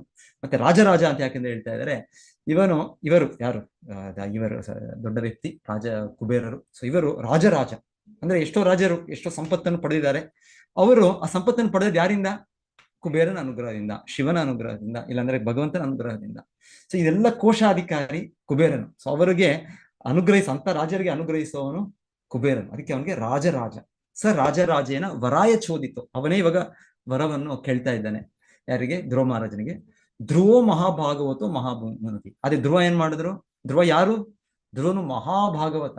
ಅವನು ಕೇವಲ ಭಾಗವತನಲ್ಲ, ನಾವೆಲ್ಲ ಭಕ್ತರು. ಸೊ ನಾವು ಹೇಳ್ಬೋದು ಭಾಗವತರು ಅಂತ ಹೇಳ್ಬೋದು. ನೀವು ಎಲ್ಲರೂ ಭಕ್ತರು, ನೀವು ಎಲ್ಲರೂ ಕೂಡ ಭಾಗವತರು. ಆದರೆ ನಾವು ಮಹಾಭಾಗವತರಲ್ಲ. ಆಚಾರ್ಯರು ಶುದ್ಧ ಭಕ್ತರು. ಸಂಸ್ಥಾಪಕಾಚಾರ್ಯ ಶ್ರೀಲ ಪ್ರಭುಪಾದ ಮಹಾಭಾಗವತರು. ಹಾಗೆ ಎಷ್ಟೋ ಜನ ಭಕ್ತರಿದ್ದಾರೆ, ಹಿರಿಯರು ಭಕ್ತರು, ಮಹಾಭಾಗವತರು. ಇವರು ಅದೇ ರೀತಿಯಲ್ಲಿ ಧ್ರುವ ಮಹಾರಾಜನು ಮಹಾಭಾಗವತ. ಧ್ರುವೋ ಮಹಾಭಾಗವತೋ ಮಹಾಮತಿ. ಮಹಾಭಾಗವತ ಅಂದ್ರೆ ಅವ್ರಿಗೆ ಮಹಾಮತಿ, ಅವರ ಬುದ್ಧಿ ತುಂಬಾ ತೀಕ್ಷ್ಣವಾದ, ತುಂಬಾ ಬುದ್ಧಿ ಪಡೆದವರು. ನಾವು ಮಹಾಮತಿ ಅಲ್ಲ, ನಾವು ಅಲ್ಪಮತಿ. ನಾವು ಅಲ್ಪಮತಿ ಹೇಳ್ತಾರೆ, ಅಲ್ಪಮತಿ. ಆಕ್ಚುಲಿ ಇದರಲ್ಲಿ ಕಲಿಯುಗದಲ್ಲಿ ಯಾರು ಭಗವಂತನ ಸಂಕೀರ್ತನೆ ಮಾಡ್ತಾರೆ ಅವ್ರು ಮಹಾಮತಿ. ಕೃಷ್ಣವರ್ಣಂ ತ್ವಿಷಾ ಅಕೃಷ್ಣಂ ಸಾಂಗೋಪಾಂಗಾಸ್ತ್ರ ಪಾರ್ಷದಂ ಯಜ್ಞೈ ಸಂಕೀರ್ತನ ಪ್ರಾಯರ್ ಯಜಂತಿ ಸುಮೇಧಸಃ. ಸೊ ಭಾಗವತದಲ್ಲಿ ಹೇಳಿದ್ದು, ಕಲಿಯುಗದಲ್ಲಿ ಸುಮೇಧಸ ಬುದ್ಧಿ ವ್ಯಕ್ತಿ, ಮಹಾಮತಿ ಇಲ್ಲದಿದ್ರು, ನಾವು ಅಷ್ಟು ಬುದ್ಧಿ ಇಲ್ಲದಿದ್ರು ಅಟ್ಲೀಸ್ಟ್ ಸುಮೇಧಸ ಸ್ವಲ್ಪ ನಾವು ಬುದ್ಧಿ ಇದ್ರೆ ನಮ್ಮಲ್ಲಿ ನಾವೇನ್ ಮಾಡ್ತೇವೆ, ಸಂಕೀರ್ತನ ಯಜ್ಞವನ್ನು ಮಾಡ್ತಾ ನಾವು ಈ ಕಲಿಯುಗದ ಅವತಾರನಾದ ಕೃಷ್ಣನ ಭಕ್ತನ ರೂಪದಲ್ಲಿ ಶ್ರೀ ಚೈತನ್ಯ ಮಹಾಪ್ರಭುವನ್ನು ಆರಾಧಿಸುತ್ತೇವೆ ಅಂತ ಭಾಗವತದಲ್ಲಿ ಹೇಳಿದೆ. ಸೊ ಅಲ್ಪಮೇಧಸ ಸುಮೇಧಸ ಎರಡು ಪದಗಳು. ಮಹಾಮತಿ ಇಲ್ಲ ದುಷ್ಮತಿಯೋ ದುರ್ಮತಿಯೋ ಏನೇನೋ ಮತಿಗಳು ಇರುತ್ತೆ. ಸೊ ಇದು ಹೇಳ್ತಾ ಇರೋದು ಧ್ರುವ ಮಹಾರಾಜನು ಮಹಾಮತಿ ಆಗಿದ್ದರಿಂದ ಅವ್ರೇನ್ ಮಾಡಿದ್ರು, ಅವರು ಅರೌಸ ವವ್ರೆ ಅಚಲಿತಾಂ ಸ್ಮೃತಿಂ. ಅಚಲಿತಾ ಸ್ಮೃತಿಂ ಅಂದ್ರೆ ಭಗವಂತನು ನಿರಂತರ ಸ್ಮರಣೆ ಮಾಡುವ ಒಂದು ಆಶೀರ್ವಾದ ನಮಗೆ. ಯಾಕಂದ್ರೆ ದೇವತೆಗಳಿಗೆ ಆ ಶಕ್ತಿ ಇದೆ. ದೇವತೆಗಳು ಸಾಮಾನ್ಯ ವ್ಯಕ್ತಿಗಳಲ್ಲ, ಅವರೆಲ್ಲ ಕೃಷ್ಣನ ಉನ್ನತ ಭಕ್ತರು. ಸೊ ಅವರಿಂದ ನಾವು ನನಗೆ ಹಣ ಕೊಡಿ, ನನಗೆ ಆರೋಗ್ಯ ಕೊಡಿ, ನನಗೆ ಈ ಕಷ್ಟದಿಂದ ಮುಕ್ತಿ ಆಗ್ಲಿ, ನನಗೆ ಅವರು ನನ್ನನ್ನು ನನ್ನನ್ನು ಆತರ ಇದನ್ನ ಭಾವಿಸ್ತಾ ಇದ್ದಾರೆ, ಅವರಿಗೆ ಈ ತರ ಇದಾಗ್ಲಿ, ಆ ರೀತಿ ಕೇಳುವ. ನಾವು ಏನ್ ಕೇಳ್ಬೇಕು, ನಮಗೆ ಅಚಲ ಸ್ಮೃತಿ, ಅಚಲಿತಾಂ ಸ್ಮೃತಿ, ನಿರಂತರವಾಗಿ ಒಂದು ಕ್ಷಣ ಬಿಡದೆ ಇರುವ ಒಂದು ಭಗವಂತನನ್ನ ಸ್ಮರಿಸುವ ಒಂದು ಇದನ್ನು ಕೊಡಿ. ಸೊ ಇದು ಧ್ರುವ ಮಹಾರಾಜರು ಕೇಳ್ತಾರೆ. ಸೊ ತರತ್ ಅಯತ್ನೇನ ದುರತ್ಯಯಾಂ ತಮಃ. ಸೊ ಹೇಳ್ತಾ ಇದ್ದಾರೆ, ಅದರಿಂದ ಆತರ ಭಗವಂತನ ನಿರಂತರ ಸ್ಮರಣೆಯಿಂದ ನಾವು ಏನು ಅಯತ್ನ, ಏನೊಂದು ಅಷ್ಟೊಂದು ಪರಿಶ್ರಮವಿಲ್ಲದೆ ನಾವು ತರತಿ ದುರತ್ಯಯಾಂ ತಮಃ, ಈ ಅಂಧಕಾರದ ಜಗತ್ತಿನಿಂದ, ಬಹಳ ಕಷ್ಟವಾದ ದುರತ್ಯ, ಬಹಳ ಕಷ್ಟಕರವಾದ ಜಗತ್ತಿನ ಈ ಗೊಂದಲಗಳಿಂದ, ಈ ಕ್ಲೇಶಗಳಿಂದ, ಈ ಭವಸಾಗರದಿಂದ ನಾವು ಬಿಡುಗಡೆ ಆಗ್ತೀವಿ. ಸೊ ಆ ರೀತಿಯ ವರವನ್ನು ಅವರು ಯಾಚಿಸ್ತಾ ಇದ್ದಾರೆ. ನೋಡಿ, ಧ್ರುವ ಮಹಾರಾಜನು ಆಕ್ಚುಲಿ ಅವರು ವರವನ್ನು ಪಡೆದಿದ್ದಾರೆ.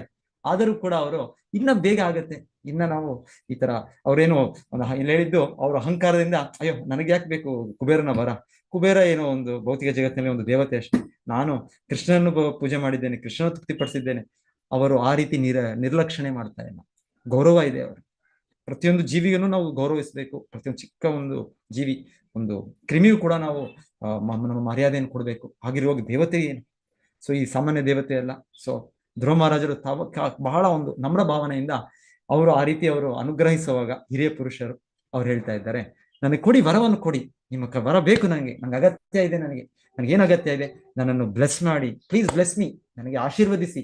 ಈ ಆಶೀರ್ವದಿಸೋದ್ರಿಂದ ನಾನು ಭಕ್ತಿಯಲ್ಲಿ ನಾನು ಸ್ಥಿರನಾಗಬೇಕು, ನನ್ನಲ್ಲಿ ಎಷ್ಟೋ ದೋಷಗಳಿದೆ, ಎಷ್ಟೋ ಲೋಪಗಳಿದೆ. ಸೊ ಈ ರೀತಿ ಅವ್ರು ನಮ್ಗೆ ಆಚಾರ್ಯರಾಗಿ ಧ್ರುವ ಮಹಾರಾಜರು ತೋರಿಸ್ತಾ ಇರೋದು, ನಮ್ಗೆ ಕೃಷ್ಣ ಸ್ಮರಣೆಯನ್ನು ಪಡೆಯೋ ಒಂದು ಶಕ್ತಿಯನ್ನು ನೀವು ಕೊಡಿ ಅಂತ ಕೇಳ್ತಾರೆ. ಅವ್ರನ್ನೇನು ಅವರು ಭೌತಿಕವಾಗಿ ಏನು ಕೇಳಲಿಲ್ಲ. ಮತ್ತೆ ಅವರು ಒಂದು ಗರ್ವದಿಂದ, ನಿಮ್ಮಿಂದ ಏನು ಬೇಡ ನನಗೆ, ನಿಮ್ಮದು ಹೋಗಿ, ನಿಮ್ಮದೇನ್ ಬೇಕು, ನನಗೆ ಶಕ್ತಿ ಇದೆ, ನಾನೇ ಒಂದು ದೊಡ್ಡ ಭಕ್ತನು, ಆ ರೀತಿ ಒಂದು ಗರ್ವ ಇಲ್ಲ, ಅಹಂಕಾರ. ಧ್ರುವ ಮಹಾರಾಜ್ ತುಂಬಾ ನಮ್ರ ಭಾವದಿಂದ ಉನ್ನತ ವ್ಯಕ್ತಿ, ಅವ್ರು ಕೊಡ್ತಾ ಇರೋ ಅನುಗ್ರಹವನ್ನು ಅವರು ಸ್ವೀಕರಿಸ್ತಾರೆ. ಮತ್ತೆ ಈ ರೀತಿ ನನಗೆ ಆಶೀರ್ವದಿಸಿ ಅಂತ ಕೇಳ್ತಾರೆ.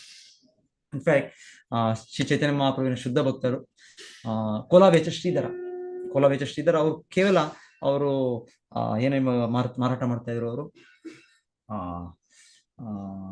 ಬನಾನಾ, ಬಾಳೆಹಣ್ಣಿನ ಅದನ್ನ ಒಂದು ಇದು ಮಾಡಿ, ಮತ್ತೆ ಹೌದು, ಧನ್ಯವಾದ ಮಾತಾಜಿ. ಆ ಬಾಳೆ ಮರದಿಂದ ಅದರ ಎಲೆಯನ್ನು ಅದರಿಂದ ಒಂದು ತಯಾರಿ ಮಾಡಿ, ಕಪ್ಗಳು ಬೇರೆ ಬೇರೆ ರೀತಿ ತಯಾರಿ ಮಾಡಿ ಅದನ್ನ ಸೇಲ್ ಮಾಡ್ತಾರೆ. ಅದರಲ್ಲಿ ಹೇಳ್ತಾರೆ, ಅವರು ಅರ್ಧ ಭಾಗ ಅವರು ಗಂಗಾ ಪೂಜೆಗೆ ಉಪಯೋಗಿಸ್ತಾ ಇದ್ರು. ಗಂಗಾದೇವಿ ಕೃಷ್ಣ ಪರಮ ಭಕ್ತರು, ಶುದ್ಧ ಭಕ್ತರು, ನಮ್ಮ ತಾಯಿ. ಸೊ ಅವರ ಪೂಜೆ, ಅವರ ಸೇವೆಗೆ ಉಪಯೋಗಿಸ್ತಾರೆ. ಇನ್ನಕ್ಕೆ ಬಾಕಿ ಅವರು ಇನ್ನ 25% ಅದನ್ನು ಭಕ್ತರ ಸೇವೆಗೆ ಇನ್ನೊಂದಕ್ಕೆ ಉಪಯೋಗಿಸ್ತಾರೆ. ಕೇವಲ ಅವ್ರಿಗೆ ಅದರಲ್ಲಿ ಅವ್ರಿಗೆ ಇರೋದೇ ಚಿಕ್ಕ ಆದಾಯ, ಅದರಲ್ಲೇ ಅವರು 25% ಅವರು ಅವರ ಸ್ವಂತ ಇದಕ್ಕೆ ಅವ್ರಿಗೇನ್ ಬೇಕು, ಅವ್ರಿಗೇನು ಇರ್ಲಿಲ್ಲ. ಅವರು ಒಂದು ಗುಡಿಸಲಲ್ಲಿದ್ರು, ಎಲ್ಲ ತೂತುಗಳಿರೋ ಒಂದು ಗುಡಿಸಲು, ಒಂದು ಅವರು ಉಪಯೋಗಿಸ್ತಾ ಇದ್ದ ಪಾತ್ರೆ, ಆ ಲೋಟ, ಅದು ಕೂಡ ಮೇಲೆ ನಾವು ಹೇಳ್ತಾ ಇಲ್ಲ, ಲೋಟಗಳಿರುತ್ತಲ್ಲ ಮೇಲೆ, ಅದು ಇದಾಗಿರುತ್ತೆ, ಸೀಲ್ ಇದಾಗಿ ಓಪನ್ ಆಗ್ಬಿಟ್ಟಿರುತ್ತೆ, ಆ ರೀತಿಯದ್ದು. ಈ ರೀತಿಯನ್ನು ಇದರಲ್ಲಿ ಅವ್ರು ತುಂಬಾ ಬಡತನದಲ್ಲಿದ್ದರು. ಶ್ರೀ ಚೈತನ್ಯ ಮಹಾಪ್ರಭು ಅದರಿಂದ ಅವರು ನೀರು ಕುಡಿತಾ ಇರಂತೆ. ಕೊಳವೆಚ್ಚ ಸಂಕೀರ್ತನೆ ಮಾಡ್ತಾ ಬರ್ತಾ ಬಂದು ಕೊಳವೆಚ್ಚ ಶ್ರೀಧರ ಇದಕ್ಕೆ ಬಂದಾಗ ಅವರಲ್ಲಿ ಒಂದು ಜಗ್ಗಿತ್ತು, ನೀರನ್ನು ಇಡೋ ಒಂದು ಜಗ್ಗು, ಒಂದು ಏನ್ ಹೇಳ್ತೀವಿ ಜಗ್ಗಿಗೆ ನಾವು ಕನ್ನಡದಲ್ಲಿ ಚೊಂಬಿತ್ತು. ಆ ಚೊಂಬು ಅದು ಒಡೆದೋಗಿದೆ, ಅದು ಸರಿಗಿಲ್ಲ, ಅದು ರಸ್ಟ್ ಆಗಿದೆ, ಇನ್ನೊಂದಾಗಿದೆ, ಆ ರೀತಿ ಚೊಂಬು. ಚೈತನ್ಯ ಮಹಾಪ್ರಭು ಅದರಿಂದ ನೀರು ಕುಡಿತಾ ಇರುತ್ತೆ. ಆಯಾಸ ಆಗಿದೆ ಸಂಕೀರ್ತನೆ ಮಾಡಿ, ಹಾಗಾಗಿ ಅವರು ಕೊಳವೆಚ್ಚ ಶ್ರೀಧರ ಬಂದಾಗ ಯಾಕಂದ್ರೆ ಅದು ಕೊಳವೆಚ್ಚ ಶ್ರೀಧರ ತನ್ನ ಶುದ್ಧ ಭಕ್ತರು ಉಪಯೋಗಿಸ್ತಾ ಇರೋ ಒಂದು ಚೊಂಬು. ಸೊ ಅದರಿಂದ ನೀರು ಕುಡಿತಾರೆ. ಮತ್ತೆ ಒಂದು ದಿವಸ ಚೈತನ್ಯ ಮಹಾಪ್ರಭು ಕೇಳಿದ್ರು, ಏನ್ ಬೇಕು ನಿನಗೆ ಏನ್ ಅನುಗ್ರಹಿಸ್ಲಿ? ಸೊ ಅವ್ರು ಹೇಳ್ತಾರೆ ಕೊಳವೆಚ್ಚ ಶ್ರೀಧರ, ಭಗವಂತನೇ ನನಗೆ ಏನು ಬೇಡ, ನನಗೆ ನಿನ್ನ ಭಕ್ತರ ಸೇವೆ ಬೇಕು, ನನಗಷ್ಟೇ, ನನಗೆ ಇನ್ನೇನು ಬೇಡ. ನಾನು ಭಕ್ತಿಯಲ್ಲಿ ನಾನು ಆ ರೀತಿಯಲ್ಲಿ ನಾನು ಅಚಲವಾಗಿ ನಾನು ನಿನ್ನ ಸ್ಮರಣೆಯನ್ನು ಮಾಡ್ಬೋದು, ನಾನು ಮುಂದುವರಿಬಹುದು. ಅವರೇನೋ ಧರ್ಮ ಅರ್ಥ ಕಾಮ ಮೋಕ್ಷ, ಈ ಕಾಮ ಇದು ಇಚ್ಛೆ ಬೇಕು, ಅದು ಬೇಕು, ನನಗೆ ಒಳ್ಳೆ ಇದು ಬಿಲ್ಡಿಂಗ್ ಆಗ್ಬೇಕು, ಒಳ್ಳೆ ಫಾಲೋಯರ್ಸ್ ಬೇಕು, ನನ್ನ ಮಾತನ್ನು ಕೇಳೋ ಒಂದು ನನಗೆ ಸಹಾಯಕರು ಬೇಕು. ಇಲ್ಲ, ನ ಧನಂ ನ ಜನಂ ನ ಸುಂದರೀಂ ಕವಿತಾಂಬ ಜಗದೀಶ ಕಾಮೈ ಮಮ ಜನ್ಮನೀಶ್ವರೇ ಭವತಾತ್ ಭಕ್ತಿ ರಹಿತು ತ್ವಯಿ. ಸೊ ಈ ರೀತಿ ಕೊಳವೆಚ್ಚ ಶ್ರೀಧರರು, ಅದೇ ರೀತಿ ಧ್ರುವ ಮಹಾರಾಜ, ಎಲ್ಲ ಪರಿಶುದ್ಧ ಭಕ್ತರು, ಎಲ್ಲ ಮಹಾಭಾಗವತರು ಅವರು ಹೀಗೆಯೇ, ಅವರ ಭಾವನೆ ಹೀಗೆಯೇ, ಅವರ ಮನಸ್ಥಿತಿ ಹೀಗೆ. ಅವ್ರಿಗೆಲ್ಲ ಭಗವಂತನಿಂದ ಏನು ಅವರು ವೈಯಕ್ತಿಕವಾಗಿ ಅವ್ರು ಏನು ಕೂಡ ಅವ್ರು ಕೇಳೋದಿಲ್ಲ. ಮತ್ತೆ ಭಾವಾರ್ಥ ಬಹಳ ಚೆನ್ನಾಗಿದೆ ಇದೆ. ಕೇಳಿದ್ರು, ಗೋಪಿಕೆಯರು ಕೇಳಿದ್ರು ಕಾತ್ಯಾಯನಿ ದೇವಿಗೆ, ಏನ್ ಕೇಳಿದ್ರು ಅವ್ರು ಕೇಳಿದ್ರು ಕೃಷ್ಣ ಭಕ್ತಿ ಕೊಡಿ ಅಂತ ಕೇಳಿದ್ರು ಅವರು. ಇಲ್ಲ ಮತ್ತೆ ರುಕ್ಮಿಣಿ ದೇವಿ ಕೂಡ ಅವರು ಮದುವೆ ಅವ್ರ ಕೃಷ್ಣನೊಟ್ಟಿಗೆ ಇಲ್ಲ ಶಿಶುಪಾಲನ ಜೊತೆ ಅರೇಂಜ್ ಆಗಿರುತ್ತೆ. ಸೊ ಆಗ ಅವರಲ್ಲಿ ಹೋಗ್ತಾರೆ, ದುರ್ಗಾದೇವಿ ಪೂಜೆಗೆ ಹೋಗ್ತಾರೆ ಅವರು. ಅವರಲ್ಲಿ ಹೋಗಿ ಅವ್ರ ಇದು ಪ್ರಾರ್ಥನೆ ಏನು, ನಾನು ಕೃಷ್ಣನ್ ಪಡಿಬೇಕು, ಅವ್ರಿಗೆ ಭೌತಿಕವಾಗಿ ಇನ್ನೇನು ಪಡೆಯೋ ಒಂದು ಆಸೆ ಇಲ್ಲ ಅವರಿಗೆ. 9ನೇ ಶ್ಲೋಕ. ತಸ್ಯ ಪ್ರೀತೇನ ಮನಸ ತಾಂ ದತ್ವ ಐಡಾವಿಡಶ್ ತತಃ ಪಶ್ಯತೋ ಅಂತರ್ದದೆ ಸೋಪಿ ಸ್ವಪುರಂ ಪ್ರತ್ಯಪ್ಯದ್ಯತ. ಸೊ ಇಡಾವಿಡ ಅವ್ರ ತಂದೆ ಹೆಸರು, ಕುಬೇರನ ಮಗ. ಸೊ ಅವರು ಧನೇಶ್ವರ. ಇಲ್ಲಿ ಇನ್ನೊಂದು ಹೆಸರು ಅವ್ರದ್ದು ಐಡಾವಿಡ ಅಂತ ಹೇಳ್ತಾ ಇದ್ದಾರೆ. ಇಡಾವಿಡನ ಮಗ ಐಡಾವಿಡ. ಸೊ ಇಡವಿಡನ ಪುತ್ರನಾದ ಕುಬೇರನು ಪರಮ ಸಂತುಷ್ಟನಾದನು ಮತ್ತು ಸಂತೋಷದಿಂದ ಧ್ರುವ ಮಹಾರಾಜನಿಗೆ ಅವನು ಬಯಸಿದ ವರವನ್ನು ಕೊಟ್ಟನು. ನೋಡಿ, ಅವ್ರಿಗೆ ಶಕ್ತಿ ಇತ್ತು, ಅವ್ರು ಕೊಟ್ಟರು. ಅವರು ಏನ್ ಹೇಳ್ತಾರೆ, ಇನ್ನು ಉನ್ನತ ವ್ಯಕ್ತಿಗಳು ನಮಗೆ ಅವ್ರು ನಮಗೆ ಒಳ್ಳೇದನ್ನು ಅವರು ಬಯಸಿದ್ರೆ ಅದು ನಮಗೆ ಸಾಧ್ಯ ಆಗುತ್ತೆ. ನಮಗೆ ವೈಯಕ್ತಿಕವಾಗಿ ಸಾಧ್ಯ ಇಲ್ಲ, ಈ ಮಾಯೆಯಿಂದ ಹೊರಗೆ ಸಾಧ್ಯ ಇಲ್ಲ. ಆದ್ರೆ ಉನ್ನತ ಭಕ್ತರು ನಮಗೆ ಅವ್ರು ಬಯಸಿದ್ರೆ ಹೇಳ್ತಾರೆ. ಮಾಧವೇಂದ್ರ ಪುರಿಗೆ, ಈಶ್ವರ ಪುರಿ ಅಂತ್ಯ ಸಮಯದಲ್ಲಿ ಅಷ್ಟು ಸೇವೆ ಮಾಡಿದ್ರು. ಅಷ್ಟು ಸೇವೆ ಮಾಡಿ ಅವರು ಅಷ್ಟೊಂದು ಇದಾಗಿ ಅವರು ಅಂತ್ಯ ಇದರ ಸಮಯದಲ್ಲಿ ಅವರಿಗೆ ಸಂಪೂರ್ಣ ಏನ್ ಹೇಳೋದು, ಓಡಾಡ್ಲಿಕ್ಕೆ ಆತರ ಆಗೋದಿಲ್ಲ. ಅವರಿದ್ದಲ್ಲೇ ಅವರು ಇದ್ದು ಆ ಸಮಯದಲ್ಲಿ ಮಲಮೂತ್ರ ಎಲ್ಲ ಕೂಡ ವಿಸರ್ಜನೆ ಆಗುತ್ತೆ. ಸೊ ಆ ರೀತಿ ಈಶ್ವರ ಪುರಿ ಅವರು ಮಾಧವೇಂದ್ರ ಪುರಿಗೆ ಅವರು ಸೇವೆ ಮಾಡಿದ್ದು ಎಷ್ಟು ಇದು ಅಂದ್ರೆ ಮಾಧವೇಂದ್ರ ಪುರಿಗೆ ಸಂತೋಷ ಆಯ್ತು. ಮಾಧವೇಂದ್ರ ಪುರಿ ಆಗಿ ಸಂತೋಷ ಆಗಿ ಹೇಳ್ತಾರೆ, ಭಗವಂತನ ಪ್ರಾರ್ಥನೆ ಮಾಡ್ತಾರಂತೆ, ಓ ಈ ನನ್ನ ಶಿಷ್ಯನು ನನಗೆ ಈ ರೀತಿ ಸೇವೆ ಮಾಡಿದ್ದು, ಸೊ ನೀನು ಇವರಿಗೆ ಅನುಗ್ರಹಿಸು ಅಂತ ಅಷ್ಟೇ ಪ್ರಾರ್ಥನೆ ಮಾಡಿದ್ದು. ಮಾಧವೇಂದ್ರ ಪುರಿ ಇನ್ನೇನ್ ಪ್ರಾರ್ಥನೆ ಮಾಡ್ಲಿಲ್ಲ ತನ್ನ ಶಿಷ್ಯ ಈಶ್ವರ ಪುರಿಗೆ, ನನಗೆ ಈ ರೀತಿ ನಿಸ್ವಾರ್ಥ ಸೇವೆ ಮಾಡಿದ ನನ್ನ ಶಿಷ್ಯನು, ಸೊ ಭಗವಂತನೇ ನೀನು ಅವನಿಗೆ ಅನುಗ್ರಹಿಸಿ. ಸೊ ಅದರಿಂದ ಹೇಳ್ತಾರೆ, ಈಶ್ವರ ಪುರಿ ಎಷ್ಟು ದೊಡ್ಡ ಉನ್ನತ ಭಕ್ತರಾದಂದ್ರೆ ಅವ್ರು ಹೇಳ್ತಾರೆ, ಒಂದು ಸಮುದ್ರದಲ್ಲಿ ಒಂದು ಚಿಕ್ಕ ಮೀನು ಒಂದು ದೊಡ್ಡ ಇದಾಗೋ ರೀತಿ, ಏನಾಗೋ ರೀತಿ ಒಂದು ವೇಲ್, ಒಂದು ತಿಮಿಂಗಲನಾಗೋ ರೀತಿ ಅವರು ಒಂದು ಶುದ್ಧ ಭಕ್ತರಲ್ಲಿ ಅವರು ಉನ್ನತ ಭಕ್ತರಾದರು. ಮತ್ತೆ ಎಷ್ಟು ಉನ್ನತ ಭಕ್ತರಾದರು ಅಂದ್ರೆ ಸಾಕ್ಷಾತ್ ಶ್ರೀಕೃಷ್ಣನೇ ಚೈತನ್ಯ ಮಹಾಪ್ರಭುವಾಗಿ ಅವತರಿಸಿದಾಗ ಅವರ ಶಿಷ್ಯತ್ವವನ್ನು ಸ್ವೀಕರಿಸಿ ಈಶ್ವರ ಪುರಿ. ಯಾಕಂದ್ರೆ ಈಶ್ವರ ಪುರಿ ಆ ರೀತಿ ಅವರ ಗುರು ಆದ ಮಾಧವೇಂದ್ರ ಪುರಿಗೆ ಸೇವೆ ಮಾಡಿದ್ರು. ಸೊ ಈ ರೀತಿ ಮಾಧವೇಂದ್ರ ಪುರಿ ಬಯಸಿದ್ದು ಅವರು ಈ ತರ ನನ್ನ ಶಿಷ್ಯನಿಗೆ ಭಗವಂತ ನೀನು ಅನುಗ್ರಹಿಸು, ಅಷ್ಟೇ ಸಾಕು ನಮಗೆ. ಸೊ ಈ ರೀತಿ ಕುಬೇರರು ಹೇಳ್ತಾ ಇದ್ದಾರೆ, ಅವರ ಅನುಗ್ರಹ ಅವರು ಕೊಟ್ಮೇಲೆ ಅವರು ತಮ್ಮ ಇದಕ್ಕೆ ಅವರು ವಾಪಸ್ ಹೋದರು. ನಂತರ 10ನೇ ಶ್ಲೋಕ. ಅಥಾ ಯಜತ ಯಜ್ಞೇಶಂ ಕ್ರತುಭಿರ್ ಭೂರಿ ದಕ್ಷಿಣೈ ದ್ರವ್ಯ ಕ್ರಿಯಾ ದೇವತಾನ ಕರ್ಮ ಫರ್ಮ ಫಲಂ ಪ್ರದಂ. ಸೊ ಇವಾಗ ಏನ್ ಮಾಡಿದ್ರು ಧ್ರುವ ಮಹಾರಾಜರು ವಾಪಸ್ ಹೋದ್ಮೇಲೆ, ಧ್ರುವ ಮಹಾರಾಜನು ಅವರ ನಿವಾಸದಲ್ಲಿ ಇರುವ ತನಕವು ಸಕಲ ಯಜ್ಞಗಳ ಭೋಕ್ತೃವಾದ ದೇವೋತ್ತಮ ಪರಮಪುರುಷನು ಸಂತುಷ್ಟಪಡಿಸಲು ಅನೇಕ ವಿದ್ಯುಕ್ತ ಮಹಾಯಜ್ಞಗಳನ್ನು ನೆರವೇರಿಸಿದನು. ನಿರ್ದಿಷ್ಟವಾದ ವಿದ್ಯುಕ್ತ ಯಜ್ಞಗಳು ಭಗವಾನ್ ವಿಷ್ಣುವಿನ ತೃಪ್ತಿಗಾಗಿ ಮೀಸಲಾಗಿವೆ. ಭಗವಾನ್ ವಿಷ್ಣುವು ಅಂತಹ ಯಜ್ಞಗಳ ಉದ್ದಿಷ್ಟನಾಗಿದ್ದಾನೆ, ಅಲ್ಲದೆ ಅವನು ಯಜ್ಞ ಪರಿಣಾಮ ರೂಪವಾದ ವರಗಳನ್ನು ನೀಡುತ್ತಾನೆ.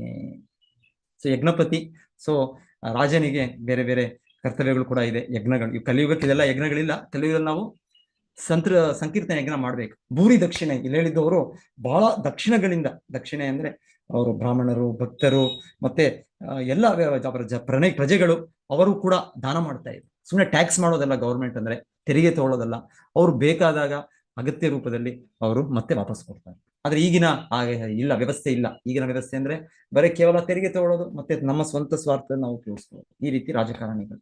ಈಗಿಲ್ಲ ಧ್ರುವ ಮಹಾರಾಜರು ಯಜ್ಞಾಚರಣೆಗಳು ಮಾಡಿದ್ರು. ಮತ್ತೆ ಅದರಲ್ಲಿ ಎಲ್ಲ ಪ್ರಜೆಗಳಿಗೆ, ಎಲ್ಲ ಇವರ ವ್ಯಕ್ತಿಗಳಿಗೆ ಅವರು ದಾನವನ್ನು ಕೊಟ್ಟರು. ಭೂರಿ ದಕ್ಷಿಣ ಭೂರಿ ಅಂದ್ರೆ ಬಹಳ ಇದರಿಂದ ವಿಜೃಂಭಣೆಯಿಂದ, ಏನು ಯೋಚನೆ ಇಲ್ಲ, ಆ ರೀತಿ ಅವರು ಆ ದಾನವನ್ನು ಕೊಟ್ಟು ಅಂತ ಹೇಳ್ತಾರೆ. ಈ ರೀತಿ ಹಿಂದೆ ಇರ್ತಾ ಇದ್ರು. ಕ್ಷತ್ರಿಯರು ಇರ್ತಾ ಇದ್ರು, ಜಮೀನ್ದಾರರು ಇರ್ತಾ ಇದ್ರು. ಈಗ ಯಾರಿದ್ದಾರೆ? ಈಗ ಯಾರು ಇಲ್ಲ. ಹಾಗಾಗಿ ಆ ಒಂದು ರಾಜರು ಇರೋ ಕಾಲ ಹೋಯ್ತು. ಈಗ ಏನ್ ಬಂತು? ಈಗ ಡೆಮಾಕ್ರಸಿ ಬಂತು, ಈಗ ಪ್ರಜಾಪ್ರಭುತ್ವದ ಸಮಯ. ಸೊ ಆದರೆ ಇಲ್ಲೂ ಕೂಡ ಅದೇ ರೀತಿ, ಆದ್ರೆ ಅವರು ಕೂಡ ತಮ್ಮ ಸ್ವಂತ ಇದನ್ನು ಅವರು ಹೆಚ್ಚಿಸ್ಕೊಳ್ತಾ ಇದ್ದಾರೆ. ಅವರಿಗೆ ಜನರ ದೃಷ್ಟಿ, ಜನರ ಹಿತವನ್ನು ನೋಡೋ ಒಂದು ಅವ್ರಿಗೆ ಸಮಯ ಇಲ್ಲ ಅವ್ರಿಗೆ. ಈ ರೀತಿ ರಾಜ ಅಲ್ಲ ಧ್ರುವ ಮಹಾರಾಜನು ಯಜ್ಞಗಳನ್ನು ಆಚರಣೆ ಮಾಡಿದ್ವಿ. ಕಲಿಯುವುದ ಅಟ್ಲೀಸ್ಟ್ ಸಂಕೀರ್ತನ ಯಜ್ಞ ಮಾಡ್ಬೇಕು ನಾವು. ಸಂಕೀರ್ತನ ಯಜ್ಞವನ್ನು ರಾಜಕಾರಣಿಗಳು ಕೂಡ ನಮಗೆ ಒಂದು ಅವಕಾಶವನ್ನು ಕೊಡ್ಬೇಕು, ಈ ಸಂಕೀರ್ತನೆಯನ್ನು ಮಾಡ್ಲಿಕ್ಕೆ, ಭಗವಂತನ ಈ ಪ್ರಚಾರ ಮಾಡ್ಲಿಕ್ಕೆ. ಮತ್ತೆ ಈ ಸಂಸ್ಥೆ ಪ್ರಭುಪಾದ ಬರೀತಾರೆ ಬಹಳ ಚೆನ್ನಾಗಿ, ಈ ರೀತಿ ಸಂಸ್ಥೆಗಳಿವೆ ಭಗವಂತನ ಪ್ರಚಾರ ಮಾಡ್ಲಿಕ್ಕೆ, ಭಗವಂತನ ಸಂದೇಶವನ್ನು ಕೊಡ್ಲಿಕ್ಕೆ. ಈ ರೀತಿ ಸಂಕೀರ್ತನೆಗಳನ್ನು ಮಾಡೋ ಒಂದು ಅವರಿಗೆ ಇವರು ಸರ್ಕಾರದ ಕರ್ತವ್ಯ. ಅವ್ರಿಗೆ ಏನ್ ಬೇಕು ಅವ್ರಿಗೆ ಎಲ್ಲ ಸೌಕರ್ಯಗಳು ಕೊಡ್ಲಿಕ್ಕೆ. ಆದ್ರೆ ಮಾಡೋದಿಲ್ಲ ಅವರು ಸುಮ್ಮನೆ ಹೌದು ಅಂತ ಹೇಳ್ತಾರೆ. ಆದ್ರೆ ಏನು ಕೂಡ ಅವ್ರಿಗಿಂದ ಅವ್ರಿಗೆ ಸಾಧ್ಯ ಆಗೋದಿಲ್ಲ. ಸೊ ಇದು ನಾವು ಕಲಿಯುಗದ ಸ್ಥಿತಿ.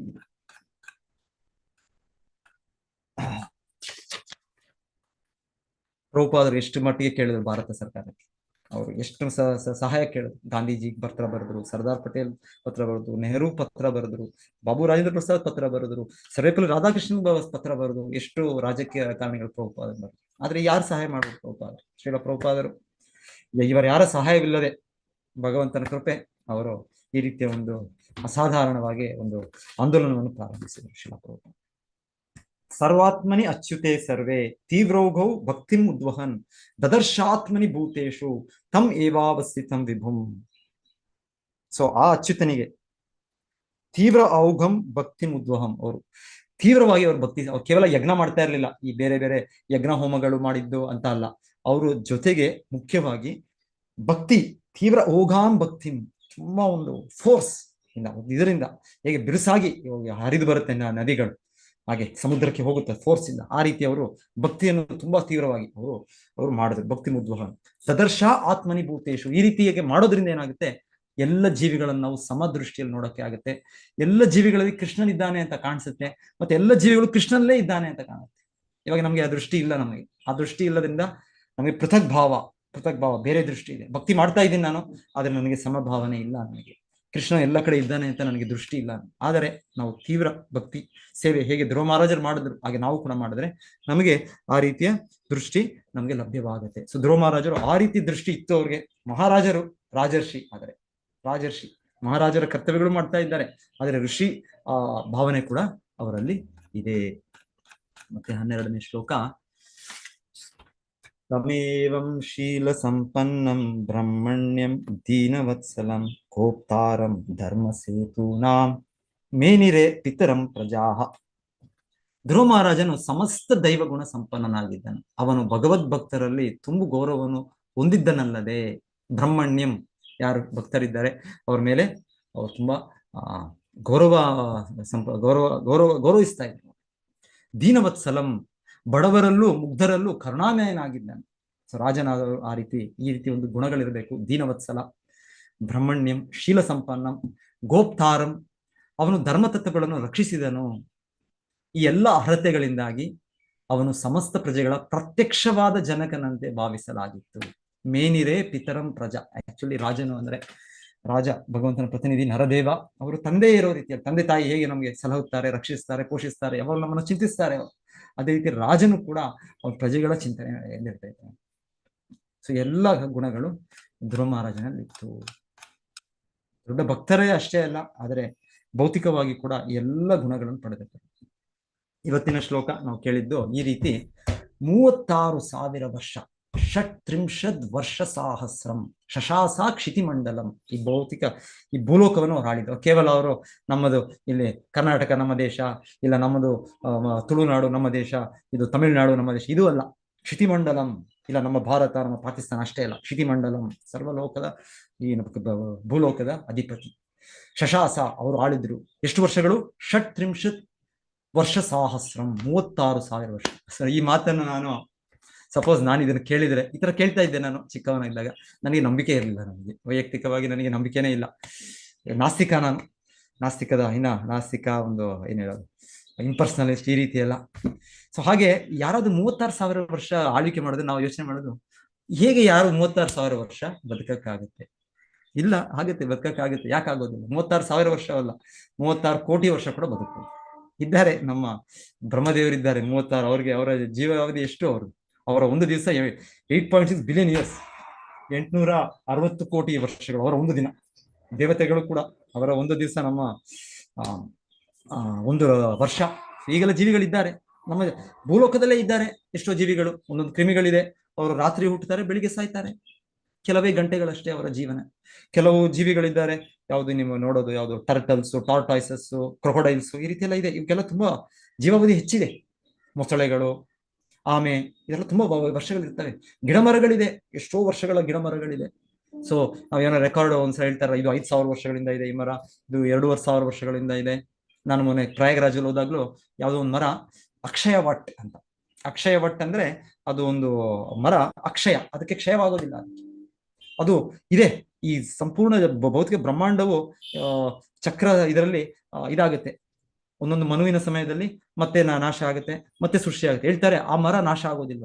ಪ್ರಯಾಗರಾಜಲ್ಲಿ ನೀವು ಹೋದ್ರೆ ನೀವು ನೋಡ್ಬೋದು, ಅಲಹಾಬಾದ್ ಅಲ್ಲಿ ಹನುಮಾನ್ ಗರ್ಹಿ ಅಂತ ಒಂದು ದೇವಾಲಯ ಇದೆ. ಅಲ್ಲಿ ಹನುಮಂತನು ವಿಶ್ರಾಮ ಪಡಿತಾ ಇದ್ದಾರೆ. ಅವ್ರು ಮಲಗಿದ್ದಾರೆ. ಅವ್ರು ಹೇಳ್ತಾರೆ ಅವ್ರಿಗೆ ತುಂಬಾ ಶ್ರಮ ಆಗಿತ್ತಂತೆ ಅವ್ರಿಗೆ, ಹನುಮಂತನಿಗೆ. ಹಾಗಾಗಿ ಸೀತಾದೇವಿ ಅವರು ಹೇಳಿದಂತೆ, ಆಯ್ತು ನನ್ನ ಕಂದ ನೀನು ಮಲಗು. ಸೊ ನಮ್ಮ ತಾಯಿ ಸೀತಾದೇವಿ ಹನುಮಾನಿಗೆ ಹೇಳಿದ್ದು ಒಂದು ಆದೇಶ, ಆಯ್ತು ಮಲಗು ನೀನು ಇಲ್ಲಿ. ಸೊ ಆಗ ಸಂಗಮ ತೀರದಲ್ಲಿ ಅವರು ಮಲಗಿರೋದು. ಸೊ ಅಲ್ಲಿ ಆಂಜನೇಯರು ಅವ್ರ ಪ್ರತಿಮೆ, ಅವ್ರ ಮೂರ್ತಿ ಮಲಗಿರೋ ರೂಪದಲ್ಲಿ ಹನುಮಾನ್ ಗರ್ಹಿ. ಸೊ ಅದರ ಹತ್ತಿರವೇ ಇದು ಅಕ್ಷಯ ವಾಟ್ ಅಂತ ಇದೆ. ಸೊ ನೀವು ನೋಡ್ಬೋದು ಯಾರಾದ್ರೂ ಪ್ರತ್ಯೇಕ ಹೋದಾಗ ಅಲ್ಲಿ. ಸೊ ಅಲ್ಲಿ ಈಗಲೂ ಅದು ಯಾವಾಗಿಂದ ಇದೆ, ಅದು ಅದಕ್ಕೆ ಕ್ಷಯವೇ ಇಲ್ವಂತೆ ಮರಕ್ಕೆ. ಸೊ ಈ ರೀತಿ ಎಲ್ಲ ಇದೆ. ನಮಗೆ ಏನ್ ಗೊತ್ತು? ನಾನು ವಿಜ್ಞಾನಿ, ನಾನು ಹಿಸ್ಟಾರಿಯನ್, ನಾನು ಚರಿತ್ರೆ, ನಾನು ಈ ಭೂಗೋಳವನ್ನು, ನಾನು ಜಿಯಾಲಜಿಸ್ಟ್, ನಾನು ಇದನ್ನು ಸ್ಟಡಿ ಮಾಡೋನು, ಈ ಕಲ್ಲನ್ನು, ಈ ಮಣ್ಣನ್ನು, ಈ ಮೈಕ್ರೋಸ್ಕೋಪ್ ಇಂದ, ಈ ಟೆಲಿಸ್ಕೋಪ್ ಇಂದ, ಈ ಒಂದು ಕೆಮಿಕಲ್ ಅನಾಲಿಸಿಸ್ ಇಂದ. ಸೊ ಈ ರೀತಿ ನಮ್ಮದೇ ಆದ ನಾವು ವಿಜ್ಞಾನದ ಅಂಧಕಾರದಲ್ಲಿ ಇದ್ದೇವೆ. ಆದರೆ ಏನೇನೋ ಇದೆ ಜಗತ್ತಿನಲ್ಲಿ, ಎಷ್ಟೆಷ್ಟೋ ನಿಗೂಢದ ವಸ್ತುಗಳಿದೆ, ವಿಷಯಗಳಿದೆ. ಮತ್ತೆ ಆ ರೀತಿ ಜೀವಾವಧಿ ಇರೋ ವೃಕ್ಷಗಳು, ಚಿರಂಜೀವಿಗಳಿದ್ದಾರೆ. ಸೊ ಇಲ್ಲಿ ಹೇಳ್ತಾ ಇರೋದು ಷಟ್ತ್ರಿಂಶದ್ ವರ್ಷ ಸಹಸ್ರ. ಧ್ರುವ ಮಹಾರಾಜರು ಆ ರೀತಿ 36,000 ವರ್ಷ. ಸೊ ಶಿಲ ಪ್ರಭುಪಾದ ನಮ್ಗೆ ಅವರ ಭಾವಾರ್ಥದಲ್ಲಿ ಇದು ಸತ್ಯಯುಗದಲ್ಲಿ ಸಾಧ್ಯ ಇತ್ತು. ಸತ್ಯಯುಗದಲ್ಲಿ ಅವರ ಜೀವಾವಧಿ 1,00,000 ವರ್ಷ ಇರೋದ್ರಿಂದ ಇದೇನು ಒಂದು ಚಮತ್ಕಾರವಲ್ಲ, ಇದೇನು ದೊಡ್ಡ ವಿಷಯವಲ್ಲ. 36,000 ವರ್ಷ ಅವರು ಆಳ್ವಿಕೆ ಮಾಡೋದ್ರಿಂದ ನಾವು ಇದು ಒಪ್ಪುವಂತಹ ಮಾತೆ. ಒಂದು ಭರತ ಮಹಾರಾಜರು ಕೂಡ ಹೇಳ್ತಾರೆ, ಶಕುಂತಲ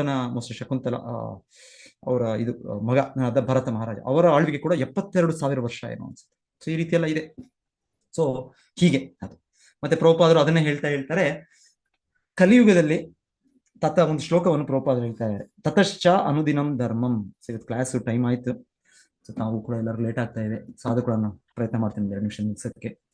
ತತಶ್ಚ ಅನುದಿನಂ ಧರ್ಮಂ ಸತ್ಯಂ ಶೌಚಂ ಕ್ಷಮಾದಯ ಕಾಲೇನ ಬಲಿನಾರಾಜನ್ ನಂಕ್ಷ್ಯತಿ ಆಯುರ್ ಬಲಂ ಸ್ಮೃತಿ. ಇದು ಭಾಗವತದಲ್ಲಿ ಹೇಳಿದ್ದು. ಯುಗದಲ್ಲಿ, ಕಲಿಯುಗದಲ್ಲಿ ಪರ್ಟಿಕ್ಯುಲರ್ಲಿ ಇದೆಲ್ಲವೂ ಕಡಿಮೆ ಆಗುತ್ತೆ. ಏನ್ ಕಡಿಮೆ ಆಗುತ್ತೆ? ಧರ್ಮ ಕಡಿಮೆ ಆಗುತ್ತೆ, ಸತ್ಯ ಕಡಿಮೆ ಆಗುತ್ತೆ, ಶುಚಿತ್ವ ಕಡಿಮೆ ಆಗುತ್ತೆ, ಕ್ಷಮೆ ಅನ್ನೋದು ಕಡಿಮೆ ಆಗುತ್ತೆ, ಕ್ಷಮ, ದಯ ಇದೆಲ್ಲವೂ ಕೂಡ ಕಾಲೇನ ಬಲಿನಾರಾಜನ್ ಇದೆಲ್ಲ ಕಡಿಮೆ ಆಗುತ್ತೆ. ಇದು ಹೇಳಿದ್ದಾರೆ ಶಾಸ್ತ್ರದಲ್ಲಿ. ಹಾಗೆ ನಮ್ಮ ಕಲಿಯುಗದಲ್ಲಿ ನಾವು 100 ವರ್ಷಗಳಿಂದ ನಾವು ಪ್ರಾರಂಭಿಸ್ತಾ ನಾವು ಕೊನೆಗೆ 20-25 ವರ್ಷಗಳು ಕೂಡ ಪಡಿತೇವೆ. ನಮ್ಮ ಗುಣಗಳೆಲ್ಲ, ಸದ್ಗುಣಗಳೆಲ್ಲ ಕಳ್ಕೊಳ್ತೇವೆ ಅಂತ ಹೇಳಿ. ಓಕೆ. ಮತ್ತೆ ಶಿಲ ಪ್ರಭುಪಾದ ಇನ್ನೊಂದು ಪಾಯಿಂಟ್ ಹೇಳಿದ್ದು, ಇಲ್ಲಿ ಧ್ರುವ ಮಹಾರಾಜರು ಆ ಭೋಗವನ್ನು ಅನುಭವಿಸಿದ್ರು, ಅಷ್ಟು ಆನಂದವನ್ನು ಅನುಭವಿಸಿದ್ರು. ಆದರೆ ಅವರು ಅನುಭವಿಸುವಾಗ ಇದು ನಮ್ಮ ಪುಣ್ಯ ಕರ್ಮಗಳನ್ನು ನಾವು ಅನುಭವಿಸ್ತಾ ಇದ್ದೇವೆ ಅಂತೆ. ಸೊ ಆ ಭಾವನೆಯನ್ನು ಬೆಳೆಸ್ಬೇಕು ನಾವು. ಸೊ ನಾವೇನಾಗುತ್ತೆ, ನಮ್ಗೇನಾದ್ರೂ ಒಳ್ಳೆ ಸ್ಥಿತಿ ಬಂದ್ರೆ ನಾವು ಯೋಚನೆ ಮಾಡ್ತೇವೆ, ಓ ನಾನೇನೋ ಸ್ಪೆಷಲ್, ನಾನೇನೋ ವಿಶೇಷ ವ್ಯಕ್ತಿ, ನೋಡಿ ನಾನು ವಿಶೇಷ ವ್ಯಕ್ತಿ ಆಗಿದ್ರೆ ನಾನು ಇಷ್ಟು ಕಂಫರ್ಟಬಲ್ ಆಗಿ ಇಷ್ಟು ಆನಂದದಲ್ಲಿ ನನಗೆ ಒಂದು ಹಣ ಇರ್ಬೋದು, ಇಲ್ಲಾಂದ್ರೆ ನನಗೆ ಅನುಯಾಯಿಗಳಿರ್ಬೋದು, ಇಲ್ಲಾಂದ್ರೆ ನನ್ನ ಒಂದು ಕುಟುಂಬ ಇರ್ಬೋದು, ನನ್ನ ಹೆಂಡತಿ, ನನ್ನ ಮಕ್ಕಳು. ಸೊ ಈ ರೀತಿ ಅಂದ್ಕೊಳ್ತೇವೆ ನಾವು. ಇಲ್ಲ, ಅದು ಯಾವಾಗಲೋ ಏನೋ ಒಂದು ಪುಣ್ಯ ಕರ್ಮದ ಫಲ ಅಷ್ಟೇ. ಮತ್ತೆ ಅದನ್ನ ನಾವು ಆನಂದಿಸಿದಷ್ಟು ಅದು ಹೋಗ್ತಾ ಇದೆ, ಅದು ಕಡಿಮೆ ಆಗ್ತಾ ಇದೆ.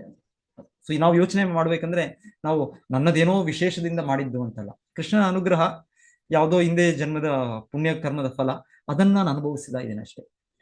ಆಮೇಲೆ ಆ ಸ್ಥಾನ ಇಟ್ಕೊಂಡು ನಾವು ಒಂದು ಗರ್ವ ಬಂದು, ಒಂದು ಅಹಂಕಾರ ಬಂದು ನಾವು ಇದು ಮಾಡ್ಬೋದು, ನಾನೇನೋ ವಿಶೇಷ ವ್ಯಕ್ತಿ ಅಂತ ನಾನು ಭಾವಿಸ್ಬಾರ್ದು. ಈ ವಿಶೇಷ ವ್ಯಕ್ತಿ ಅಲ್ಲ, ಇದು ನನಗಿಂತ ಆ ರೀತಿಯಲ್ಲಿ ನನಗಿಂತ ಎಷ್ಟೋ ಜನ ಒಂದು ಕಿಂತ ಕಂಫರ್ಟಬಲ್ ಭೌತಿಕವಾಗಿ ಕಂಫರ್ಟಬಲ್ ಸಿಚುವೇಶನ್ ಇದ್ದಾರೆ. ಸೊ ಹಾಗಾಗಿ ಅದೇನು ದೊಡ್ಡದಲ್ಲ, ಭೌತಿಕ ಸಾಧನೆ ಅದಲ್ಲ.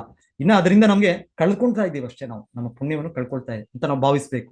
ಇದು ಕರ್ಮದಿಂದ ಆಗೋದು ಜಗತ್ತು. ನಾವು ಮುಕ್ತ ಪುರುಷರಲ್ಲ. ನಮಗೆ ಏನ್ ಒಂದು ಸನ್ನಿವೇಶ ಸಿಕ್ಕಿದ್ರು ನಮ್ಮ ಕರ್ಮದಿಂದಲೇ ನಮಗೆ ಸಿಗ್ತಾ ಇದೆ ಅಷ್ಟೇ. ಆದರೆ ಅದೇ ರೀತಿಯಲ್ಲಿ ಹೇಳ್ತಾರೆ, ಕುರುವನ್ ಅಭೋಗೈರ್ ಅಶುಭಕ್ಷಯಂ. ಅದೇ ರೀತಿಯಲ್ಲಿ ನಮಗೆ ಕಷ್ಟಗಳು ಬರ್ಬೋದು. ಕಷ್ಟಗಳು ಬಂದಾಗ ಇದು ನಮ್ಮ ಪಾಪಕರ್ಮಗಳು ಹೋಗ್ತಾ ಇದೆ ಅಂತ ನಾವು ಯೋಚನೆ ಮಾಡಿ. ಬರುತ್ತೆ, ಕಷ್ಟಗಳು ಬರುತ್ತೆ ಜಗತ್ತಿನಲ್ಲಿ. ಕಷ್ಟಗಳು ಬರೋದು, ಅನಾರೋಗ್ಯ ಆಗತ್ತೆ, ಇನ್ನೊಂದು ನಮಗೆ ಆರ್ಥಿಕವಾಗಿ ಒಂದು ದುರ್ಭಿಕ್ಷೆ ಆಗುತ್ತೆ ನಮಗೆ. ಸೊ ಇನ್ನೊಂದು ರೀತಿಯ ನಮ್ಮ ಬಂಧುಗಳು ಇದರಲ್ಲಿ ಒಂದು ನಮ್ಮ ಇದಾಗ್ಬೋದು. ಸೊ ಈ ರೀತಿ ಏನೇನೋ ಆದ್ರೂ ಕೂಡ ಇಲ್ಲಿ ಏನ್ ನಾವು ಯೋಚನೆ ಮಾಡ್ಬೇಕಂದ್ರೆ, ನನ್ನ ಪಾಪಕಾರ್ಯಗಳಿವೆ. ಸೊ ನಾನೇ ಏನೋ ಮಾಡಿದ್ದೆ, ನಾನೇ ಹಿಂದೆ ಜನ್ಮದಲ್ಲಿ ಏನೋ ಪಾಪಕಾರ್ಯಗಳು ಮಾಡಿದ್ರಿಂದ ನನಗೆ ಈ ರೀತಿಯ ಒಂದು ಕಷ್ಟ ಬರ್ತಾ ಇದೆ, ಈ ರೀತಿಯ ಒಂದು ಅನಾರೋಗ್ಯ ಆಗ್ತಾ ಇದೆಯೋ, ಈ ರೀತಿಯ ಒಂದು ಆರ್ಥಿಕ ನನ್ನ ಸುಧಾರಣೆ ಆಗ್ತಾ ಇಲ್ವೋ, ಇಲ್ಲಾಂದ್ರೆ ನನ್ನ ಬಂಧುಗಳೊಟ್ಟಿಗೆ ನನ್ನ ಮಿಸ್ಅಂಡರ್ಸ್ಟ್ಯಾಂಡಿಂಗ್, ನನ್ನನ್ನು ಅವ್ರ ಅಪಾರ್ಥ ಮಾಡ್ಕೊಂಡು ಅವ್ರು ನನ್ನನ್ನು, ನಾನು ಅವರನ್ನು ಅಪಾರ್ಥ ಮಾಡ್ಕೊಂಡು ನಮ್ಮ ಮಧ್ಯೆ ಒಂದು ಕಲಹ ಇದೆ. ಇದೆಲ್ಲವೂ ನನ್ನ ಪಾಪ ಕಾರ್ಯವೇ. ಆಪಾನಿ ಆಚಾರಿ ಕರ್ಮ. ಸೊ ನನ್ನದೇ ಕರ್ಮ ಇದು, ನನ್ನದೇ ನಾನೇ ಮಾಡಿರುವಂತ ಒಂದು ಪಾಪ ಕರ್ಮದಿಂದ. ಇದು ಅವ್ರು ಮಾಡಿದ್ದು, ಇವ್ರು ಮಾಡಿದ್ದು, ಅವರಿಂದ ಆಯ್ತು, ಇವರಿಂದ ಆಯ್ತು ಅಂತ ನಾನು ಬೆರಳು ತೋರಿಸೋ ಒಂದು ಅಗತ್ಯ ಇಲ್ಲ ನಾನು. ಸೊ ನಾನು ನನ್ನ ಈ ಕರ್ಮವನ್ನು ಅನುಭವಿಸ್ತಿದ್ದೇನೆ ಅಷ್ಟೇ ನಾನು. ಸೊ ಈ ರೀತಿಯನ್ನು ನಾವು ಅನ್ಕೊಳ್ಬೇಕು. ಮತ್ತೆ ಏನೋ ಒಂದು ಒಳ್ಳೆ ಸ್ಥಾನವಿದ್ರೆ ಅದು ನಮ್ಗೆ, ಅದು ಕೃಷ್ಣ ಅನುಗ್ರಹ ನನಗೆ ಸಿಕ್ಕಿದೆ, ಮತ್ತೆ ನನ್ನ ಪೂರ್ವ ಯಾವುದೋ ಜನ್ಮದಿಂದ ಸಿಕ್ಕಿದೆ ಅಷ್ಟೇ. ಇದರಿಂದ ನಾನು ಕೃಷ್ಣನ ಭಕ್ತರಲ್ಲಿ ನಾನು ಉನ್ನತನ ಅಂತ ಭಾವಿಸುವ ಅಗತ್ಯ ಇಲ್ಲ. ಯಾಕಂದ್ರೆ ಕೃಷ್ಣನ ಭಕ್ತನು ತುಂಬಾ ದರಿದ್ರತೆಯಲ್ಲಿ ಇರ್ಬೋದು. ಕೃಷ್ಣ ಭಕ್ತನಿಗೆ ಏನು ಈ ರೀತಿಯ ಒಂದು ಸ್ಥಾನ ಬೇಕೋ, ಈ ರೀತಿಯ ಹಣ ಬೇಕೋ, ಈ ರೀತಿ ಅನುಯಾಯಿಗಳು ಬೇಕೋ ಅಂತಿಲ್ಲ. ಶುದ್ಧ ಭಕ್ತನಿಗೆ ಭಕ್ತಿ ಬೇಕಷ್ಟೇ. ಅದನ್ನೇ ಮಾತ್ರ ನಾವು ಯಾಚಿಸ್ಬೇಕು. ನಾವು ಈ ರೀತಿ ಒಂದು ಕಂಫರ್ಟಬಲ್ ಪೊಸಿಷನ್ ಭೌತಿಕವಾಗಿ ನಾವು ಯಾಚಿಸಬಾರ್ದು. ನಮ್ಗೆ ಬಿಲ್ಡಿಂಗ್ ಬೇಕು, ನಮ್ಗೆ ಮಠ ಬೇಕು, ನಮ್ಗೆ ಇನ್ನೊಂದು ಬೇಕು, ಇದನ್ನು ನಾವು ಯಾಚಿಸಬಾರ್ದು. ನಮಗೆ ಇಲ್ಲಿ ಧ್ರುವ ಮಹಾರಾಜರು ಹೇಳಿದ ಏನ್ ಬೇಕು, ನಮ್ಗೆ ನಿರಂತರವಾಗಿ ಕೃಷ್ಣನನ್ನು ಸ್ಮರಿಸೋ ಒಂದು, ನಿರಂತರವಾಗಿ ಕೃಷ್ಣನಾಮವನ್ನು ಹೇಳೋದು, ಆ ಒಂದು ರುಚಿಯನ್ನು ಭಗವಂತನ ಭಕ್ತರು ನಮ್ಗೆ ಅನುಗ್ರಹಿಸ್ಬೇಕು. ನಾವು ಇದನ್ನು ಕೇಳ್ಬೇಕಷ್ಟೇ ನಾವು. ಹರೇ ಕೃಷ್ಣ. ಸೊ ನಾನು ಇಲ್ಲಿ ನಿಲ್ಲಿಸ್ತೇನೆ. ಎಲ್ಲರಿಗೂ ಧನ್ಯವಾದ. ಯಾರಿಗಾದ್ರೂ ಪ್ರಶ್ನೆ ಏನಾದ್ರೂ ಇದ್ರೆ ಏನಾದ್ರು ಕೇಳ್ಬೋದು. ಹರೇ ಕೃಷ್ಣ ಪ್ರಭುಜಿ. ಹರೇ ಕೃಷ್ಣ ಪ್ರಭುಜಿ. ಹರೇ ಧ್ರುವ ಮಹಾರಾಜರು 36,000 ವರ್ಷ ರಾಜಭಾರ ಮಾಡಿದ್ರಲ್ಲ ಪ್ರಭುಜಿ. ಹಾ ಪ್ರಭುಜಿ. ಇದು ಭರತಖಂಡಿ ಅಲ್ವಾ ಮಾಡಿದ್ದು, ಅವ್ರು ರಾಜ್ಯಭಾರ ಮಾಡಿದ್ದು. ಅದರಲ್ಲಿ 9 ಇದಾವೆ ಅಂತಾರಲ್ಲ ಪ್ರಭುಜಿ. 9 ದ್ವೀಪಗಳು. ಹೌದು ಹೌದು. ಧ್ರುವ ಮಹಾರಾಜರು ಕೇವಲ ನಮ್ಮ ಭರತಖಂಡ ಮಾಡಿದ್ರ, ಇಲ್ಲಾಂದ್ರೆ ಜಂಬೂದ್ವೀಪದಲ್ಲಿ 9 ವರ್ಷಗಳು. ಭಾರತ ವರ್ಷ, ಐಲಾವೃತ ವರ್ಷ, ಕಿಂಪುರುಷ ವರ್ಷ, ಇದೆಲ್ಲ 9. ಒಂದು ಪ್ರಶ್ನೆ. ಭರತಖಂಡ ಅಂದ್ರೆ ಕೇವಲ ಇಂಡಿಯಾ. ಭರತಖಂಡ. ಭಾರತ ವರ್ಷ ಅಂದ್ರೆ ಸಂಪೂರ್ಣ ವಿಶ್ವ. ಸೊ ಧ್ರುವ ಮಹಾರಾಜರು ಯಾಕಂದ್ರೆ ಇವರು ಮನುವಿನ ಮಗ ಉತ್ತಾನಪಾದ. ಸೊ ಉತ್ತಾನಪಾದ ಆಕ್ಚುಲಿ ಸಂಪೂರ್ಣ ಭೂಲೋಕವೇ. ಧ್ರುವ ಮಹಾರಾಜರು ಕೇವಲ ನಮ್ಮ ಭರತಖಂಡ, ನಮ್ಮ ಇಂಡಿಯಾ ಇವತ್ತೇನು ಭಾರತ ಅಂತ ಹೇಳ್ತೇವೆ, ಇದರ ರಾಜನಷ್ಟೇ ಅಲ್ಲ ಅವ್ರು. ಡೆಫಿನೆಟ್ಲಿ ಅವರು ಸಂಪೂರ್ಣ, ನಾವು ಇವತ್ತು ಭೂಮಿ ಅಂತ ಏನ್ ಹೇಳ್ತೇವೆ, 7 ಖಂಡಗಳು ಅಂತ ಹೇಳ್ತಾರೆ. 2 ಅಮೆರಿಕಗಳು, 2 ಆಸ್ಟ್ರೇಲಿಯಾ, ಈ ತರ 7 ಅಂತ ಹೇಳ್ತಾರೆ. Europe, Africa, Asia. ಸೊ ಈ ರೀತಿ ಇದರಲ್ಲಿ ಈ 7 ಸೇರಿ ಭರತಖಂಡ, ಭರತ ವರ್ಷ. ಸೊ ಭರತ ವರ್ಷ ಮತ್ತೆ ಈ 9 ವರ್ಷಗಳು, ಐಲಾವೃತ ವರ್ಷ, ಕಿಂಪುರುಷ ವರ್ಷ ಸೇರಿ ಅದು ಜಂಬೂದ್ವೀಪ. ಸೊ ನನಗೆ ತಿಳಿದ ಮಟ್ಟಿಗೆ ಅವರು ಈ ಜಂಬೂದ್ವೀಪವೂ ಅಲ್ಲ, ಜಂಬೂದ್ವೀಪ ಸೇರಿದಂತೆ 7 ದ್ವೀಪಗಳಿದೆ. ಸಾರಿ ಸರ್, ಜಂಬೂದ್ವೀಪ ಒಂದು. ಸೊ ಜಂಬೂದ್ವೀಪಕ್ಕಿಂತ ಖಂಡಿತವಾಗಿ ಅವ್ರ ರಾಜಾನೇ. ಇನ್ನ 7 ದ್ವೀಪ ಆಗಿದ್ರು ಏನೋ ಅನ್ಸುತ್ತೆ ಅವ್ರು. ಯಾಕಂದ್ರೆ ಇವರ ದೊಡ್ಡಪ್ಪ ಯಾರು, ಅವರ ದೊಡ್ಡಪ್ಪ ಪ್ರಿಯವ್ರತ ಮಹಾರಾಜ. ಅವರು ನಂತರ ರಾಜರಾಗ್ತಾರೆ. ಫಸ್ಟ್ ಧ್ರುವ ಮಹಾರಾಜನೇ ರಾಜನಾಗೋದು. ಯಾಕಂದ್ರೆ ಪ್ರಿಯವ್ರತ ಆ ಸಮಯಕ್ಕೆ ಅವರು ಬ್ರಹ್ಮಚರ್ಯ ಜೀವನದಲ್ಲಿ ನಾರದರ ಆಶ್ರಮದಲ್ಲಿ ಇದ್ಬಿಡ್ತಾರೆ. ನಂತರ ಧ್ರುವ ಮಹಾರಾಜರ ವಂಶ ಎಲ್ಲೋ ಒಂದು ನಿಲ್ಲುತ್ತೆ. ಅಲ್ಲಿ ನಿಂತಾಗ ಮತ್ತೆ ಬಂದು ಪ್ರಿಯವ್ರತ ಮಹಾರಾಜರು ರಾಜರಾಗೋದು. ಅವಾಗ ಅವ್ರು ಹೇಳ್ತಾರೆ, ಈ ಸಂಪೂರ್ಣ ಭೂಲೋಕವನ್ನು ಅವರು 7 ಸಮುದ್ರಗಳಿಂದ ಅವರು ಭಾಗ ಮಾಡ್ತಾರೆ. ಸೊ ಧ್ರುವ ಮಹಾರಾಜರ ಸಮಯದಲ್ಲಿ ನನ್ನ ಒಂದು ಅರ್ಥ ಹೇಳ್ಬೇಕು ಅಂದ್ರೆ ಎಲ್ಲ ದ್ವೀಪಗಳು ಇತ್ತು. ಜಂಬೂ ದ್ವೀಪ, ಪ್ಲಕ್ಷ ದ್ವೀಪ, ಅದೇನು 7 ಸಾಗರಗಳು ಅಂತ ಹೇಳ್ತಾರೆ, ಸಂಪೂರ್ಣ ಭೂ ಅರ್ತ್ ಪ್ಲಾನೆಟರಿ ಸಿಸ್ಟಮ್, ಭೂಮಂಡಲ, ಅದೆಲ್ಲವೂ ಕೂಡ ಅವ್ರು ಆಳ್ವಿಕೆ ಮಾಡುದು ಅಂತಾನೆ ನನ್ನ ಈಗ ಪ್ರಸ್ತುತ ನನ್ನ ಬುದ್ಧಿಯಲ್ಲಿ ಚಿಂತನೆ, ನನ್ನ ಅನಿಸಿಕೆ. ಸೊ ಇದನ್ನ ಕನ್ಫರ್ಮ್ ಮಾಡ್ಬೋದು ನಾನು, ಬೇರೆ ಹಿರಿಯ ಭಕ್ತರು ಕೇಳಿ, ನೀವು ಕೂಡ ಹಿರಿಯ ಭಕ್ತರು ಕೇಳ್ಬೋದು. ನಂತರವೇ ಇದು 7 ಇದಾಗಿದ್ದು, ವಿಭಾಗಗಳಾಗಿದ್ದು. ಈ ಭೂಮಂಡಲ ಕೂಡ ಬೇರೆ ಬೇರೆ ದ್ವೀಪಗಳಾಗಿದ್ದು, ಜಂಬೂ ದ್ವೀಪ, ಪ್ಲಕ್ಷ ದ್ವೀಪ, ಇದು 7 ದ್ವೀಪಗಳು, ಕ್ರೌಂಚ ದ್ವೀಪ ಅದೆಲ್ಲ ಆಗೋದು. ಮತ್ತೆ ಈ ಜಂಬೂ ದ್ವೀಪದಲ್ಲಿ ನಾವೀಗ 9 ವರ್ಷಗಳಿದೆ. 9 ವರ್ಷಗಳಲ್ಲಿ ಭರತ ವರ್ಷದಲ್ಲಿದ್ದೇವೆ. ಆ ಭರತ ವರ್ಷದಲ್ಲಿ ನಾವು ಭರತ ಖಂಡದಲ್ಲಿದ್ದೇವೆ. ಭರತ ಖಂಡೇ, ಭರತ ವರ್ಷೆ, ಮೇರೋಹೋ, ದಕ್ಷಿಣ, ಇದೆಲ್ಲ ಯಾರು ಗೊತ್ತಿರೋ ಹೇಳ್ಬೋದು. ಬಹಳ ಚೆನ್ನಾಗಿರುತ್ತೆ, ಕೇಳಕ್ಕೆ ಬಹಳ ಚೆನ್ನಾಗಿರುತ್ತೆ. ಹೇಳ್ತಾರೆ ಒಂದು ಸಂಕಲ್ಪ ಮಾಡೋ ಮುಂಚೆ ನಾವು ಯಾವ ಸ್ಥಾನದಲ್ಲಿದ್ದೇವೆ, ಎಲ್ಲಿದ್ದೇವೆ, ನಾವು ವ್ಯಕ್ತಿಗಳು ಅಂತ ಹೇಳಿ ಮತ್ತೆ okay ಪ್ರಭುಜಿ, thank you ಪ್ರಭುಜಿ. Hare Krishna ಸ್ವಲ್ಪ ಪ್ರಭುಜಿ. ಅರ್ಥ ಆಯ್ತಾ ಪ್ರಭುಜಿ? ನಾನು ಹೇಳಿದ್ದು, ನಾನು ಕಮ್ಯುನಿಕೇಶನ್ ಮಾಡಿದ್ದು ಹೌದು ಪ್ರಭುಜಿ, ಕ್ಲಿಯರ್ ಆಗಿ ಅರ್ಥ ಆಯ್ತು ಪ್ರಭುಜಿ. ಹರೇ ಕೃಷ್ಣ ಪ್ರಭುಜಿ. ಹರೇ ಕೃಷ್ಣ. ಒಂದ್ ಪ್ರಶ್ನೆ, ಯಕ್ಷರು ಅಂದ್ರೆ ದೇವತೆಗಳ ಲೆಕ್ಕಕ್ಕೆ ಬರ್ತಾರ ಪ್ರಭುಜಿ? ದೇವತೆ ಪುಣ್ಯ ಜನ ಅಂತ ಹೇಳ್ತಾ ಇದ್ರು ನಾವು ಹಿಂದೆ ಕೇಳಿದಾಗ ಮಾತಾಡಿ. ಪುಣ್ಯ ಜನ ಅಂತ ಅವ್ರಿಗೆ ಬಹಳ ಸಲ ಹೇಳ್ತಾರೆ. ಒಂದು ಕಡೆ ಸ್ವಲ್ಪ ಅವ್ರಿಗೆ ಆದ್ರೆ ಆ ರೀತಿ ಅವ್ರು ತೋರಿಸೋ ಒಂದು ಮ್ಯಾಜಿಕ್, ಅದೆಲ್ಲ ಒಂದು ಅಸುರ ಪ್ರವೃತ್ತಿ ಅಂತ ಕೂಡ ಹೇಳ್ತಾ ಇದ್ರು, ಅಸುರ ಪ್ರವೃತ್ತಿ ಅಂತ ಹೇಳ್ತಾ ಇದ್ರು. ಆದ್ರೆ ಅದರ ಪ್ರವೃತ್ತಿ ಹೇಳ್ತಾ ಇದ್ರು. ಆದ್ರೆ ಇಲ್ಲಿ ಹೇಳ್ತಾ ಇರೋದು ಅಸುರ ಪ್ರವೃತ್ತಿ ಅಲ್ಲ. ಹಿಂದೆ ಅವರು ಯಕ್ಷರು ಅಂದ್ರೆ ಒಂದು ರೀತಿ ಮನುಷ್ಯರಿಗಿಂತ ಉನ್ನತ ಜೀವಿಗಳು, ನಮಗಿಂತ ಉನ್ನತ ಜೀವಿ. ಧನ್ಯವಾದಗಳು ಪ್ರಭುಜಿ. ನಾವು ಮೇಲಿದ್ದಾರೆ, ನಾವು ಅವ್ರಿಗಿಂತ ಕೆಳಗಿದ್ದಾರೆ. ಅಸುರಿ ಸ್ವಭಾವದವರು ಅಂತ ಕೊಟ್ಟಿದ್ದಾರೆ ನೋಡಿ, ಅವರಷ್ಟೆಲ್ಲ ಒಂದ್ ಕಡೆ ಕೊಟ್ಟಿದ್ದಾರೆ, ಒಂದ್ ಕಡೆ ಬರುತ್ತೆ. ಆದ್ರೆ ಮತ್ತೆ ಇನ್ನೊಂದ್ ಕಡೆ ಪುಣ್ಯ ಜನ ಅಂತ ಕೂಡ ಬರುತ್ತೆ. ಮತ್ತೆ ಪಾಪಿಗಳಿಗೆ ಅವರು ಭುವರ್ಲೋಕ ಅನ್ಸುತ್ತೆ. ಭೂರ್ಲೋಕ, ಭುವರ್ ನಮ್ಮ ಮೇಲೆ, ಭುವ ಸ್ವ, ಸೊ ಮಹಾ ಮೇಲಿನ ಲೋಕದಲ್ಲಿ ಅವರು ಅಂತರಿಕ್ಷ ಅಂತ ಕೂಡ ಹೇಳ್ತಾರೆ, ಸ್ಪೇಸ್ ಅಲ್ಲೆಲ್ಲ ಹೇಳ್ತಾರೆ. ಯಕ್ಷಲೆಲ್ಲ ಮನುಷ್ಯರಿಗಿಂತ ಅಂದ್ರೆ ಉನ್ನತ ಮೇಲ್ಮಟ್ಟದಲ್ಲಿದ್ದಾರೆ ಮತ್ತೆ. ಕೃಷ್ಣ, ಧನ್ಯವಾದಗಳು ಪ್ರಭುಜಿ. ಹರೇ ಕೃಷ್ಣ, ಹರೇ ಕೃಷ್ಣ. ನನ್ನ ಒಂದು ಅನಿಸಿಕೆ ಕೇಳಿ, ನೀವಿನ ಬೇರೆ ಭಕ್ತರು ಕೂಡ ಆಯ್ತು ಕೇಳಿ, ಮತ್ತೆ ಸ್ಪಷ್ಟವಾಗಿ ನಾವು ಅರ್ಥ ಮಾಡ್ಕೊಳ್ಳೋಣ. ಓಕೆ, ಇವತ್ತು ಸ್ವಲ್ಪ ಕನ್ಫ್ಯೂಷನ್ ಇತ್ತು ಸ್ಟಾರ್ಟಿಂಗ್ ಅಲ್ಲಿ. ಸೊ ಕೆಲವು ಜನ ಅಲ್ಲಿ ಅಟೆಂಡ್ ಮಾಡಕ್ಕೆ, ಇದು ನಮ್ಮ ಸುರಭಿ ಮಾತಾಜಿ, ಶಿಲ ಪ್ರಭುಪಾದರ ಶಿಷ್ಯರು, ಲಾಸ್ಟ್ ವರ್ಷ ಬಂದಿದ್ರು, ಈಗ ಮತ್ತೆ ಬಂದಿದ್ದಾರೆ. ನಾನು ರಿಕ್ವೆಸ್ಟ್ ಮಾಡ್ತೀನಿ ಅವ್ರಿಗೆ, ಅವ್ರ ಸಮಯ ನೋಡ್ಕೊಂಡು ನಿಮ್ಮೆಲ್ಲರೂ ಇದು ಸುಕೊಂಡು, ಮೋಸ್ಟ್ಲಿ ಬೆಳಿಗ್ಗೆ ಆಗ್ಲಿಲ್ಲ ಅಂದ್ರೂ 8 to 9 ಈವ್ನಿಂಗ್ ಆದ್ರೂ ಒಂದು ನಾವು ಸೆಷನ್ಸ್ ಅವರಿಂದ ಕೇಳೋಣ. ಯಾರಾದ್ರೂ ನಿಮ್ ಭಕ್ತರು ನೀವು ಅನುವಾದ ಮಾಡಿ, ಅದು ನಾನೇ ಮಾಡ್ಬೋದು, ಇಲ್ಲಾಂದ್ರೆ ನೀವ್ ಯಾರಾದ್ರೂ ಕೂಡ, ಮಾತಾಜಿ ಅವರು ತುಂಬಾ ಹಿರಿಯರು.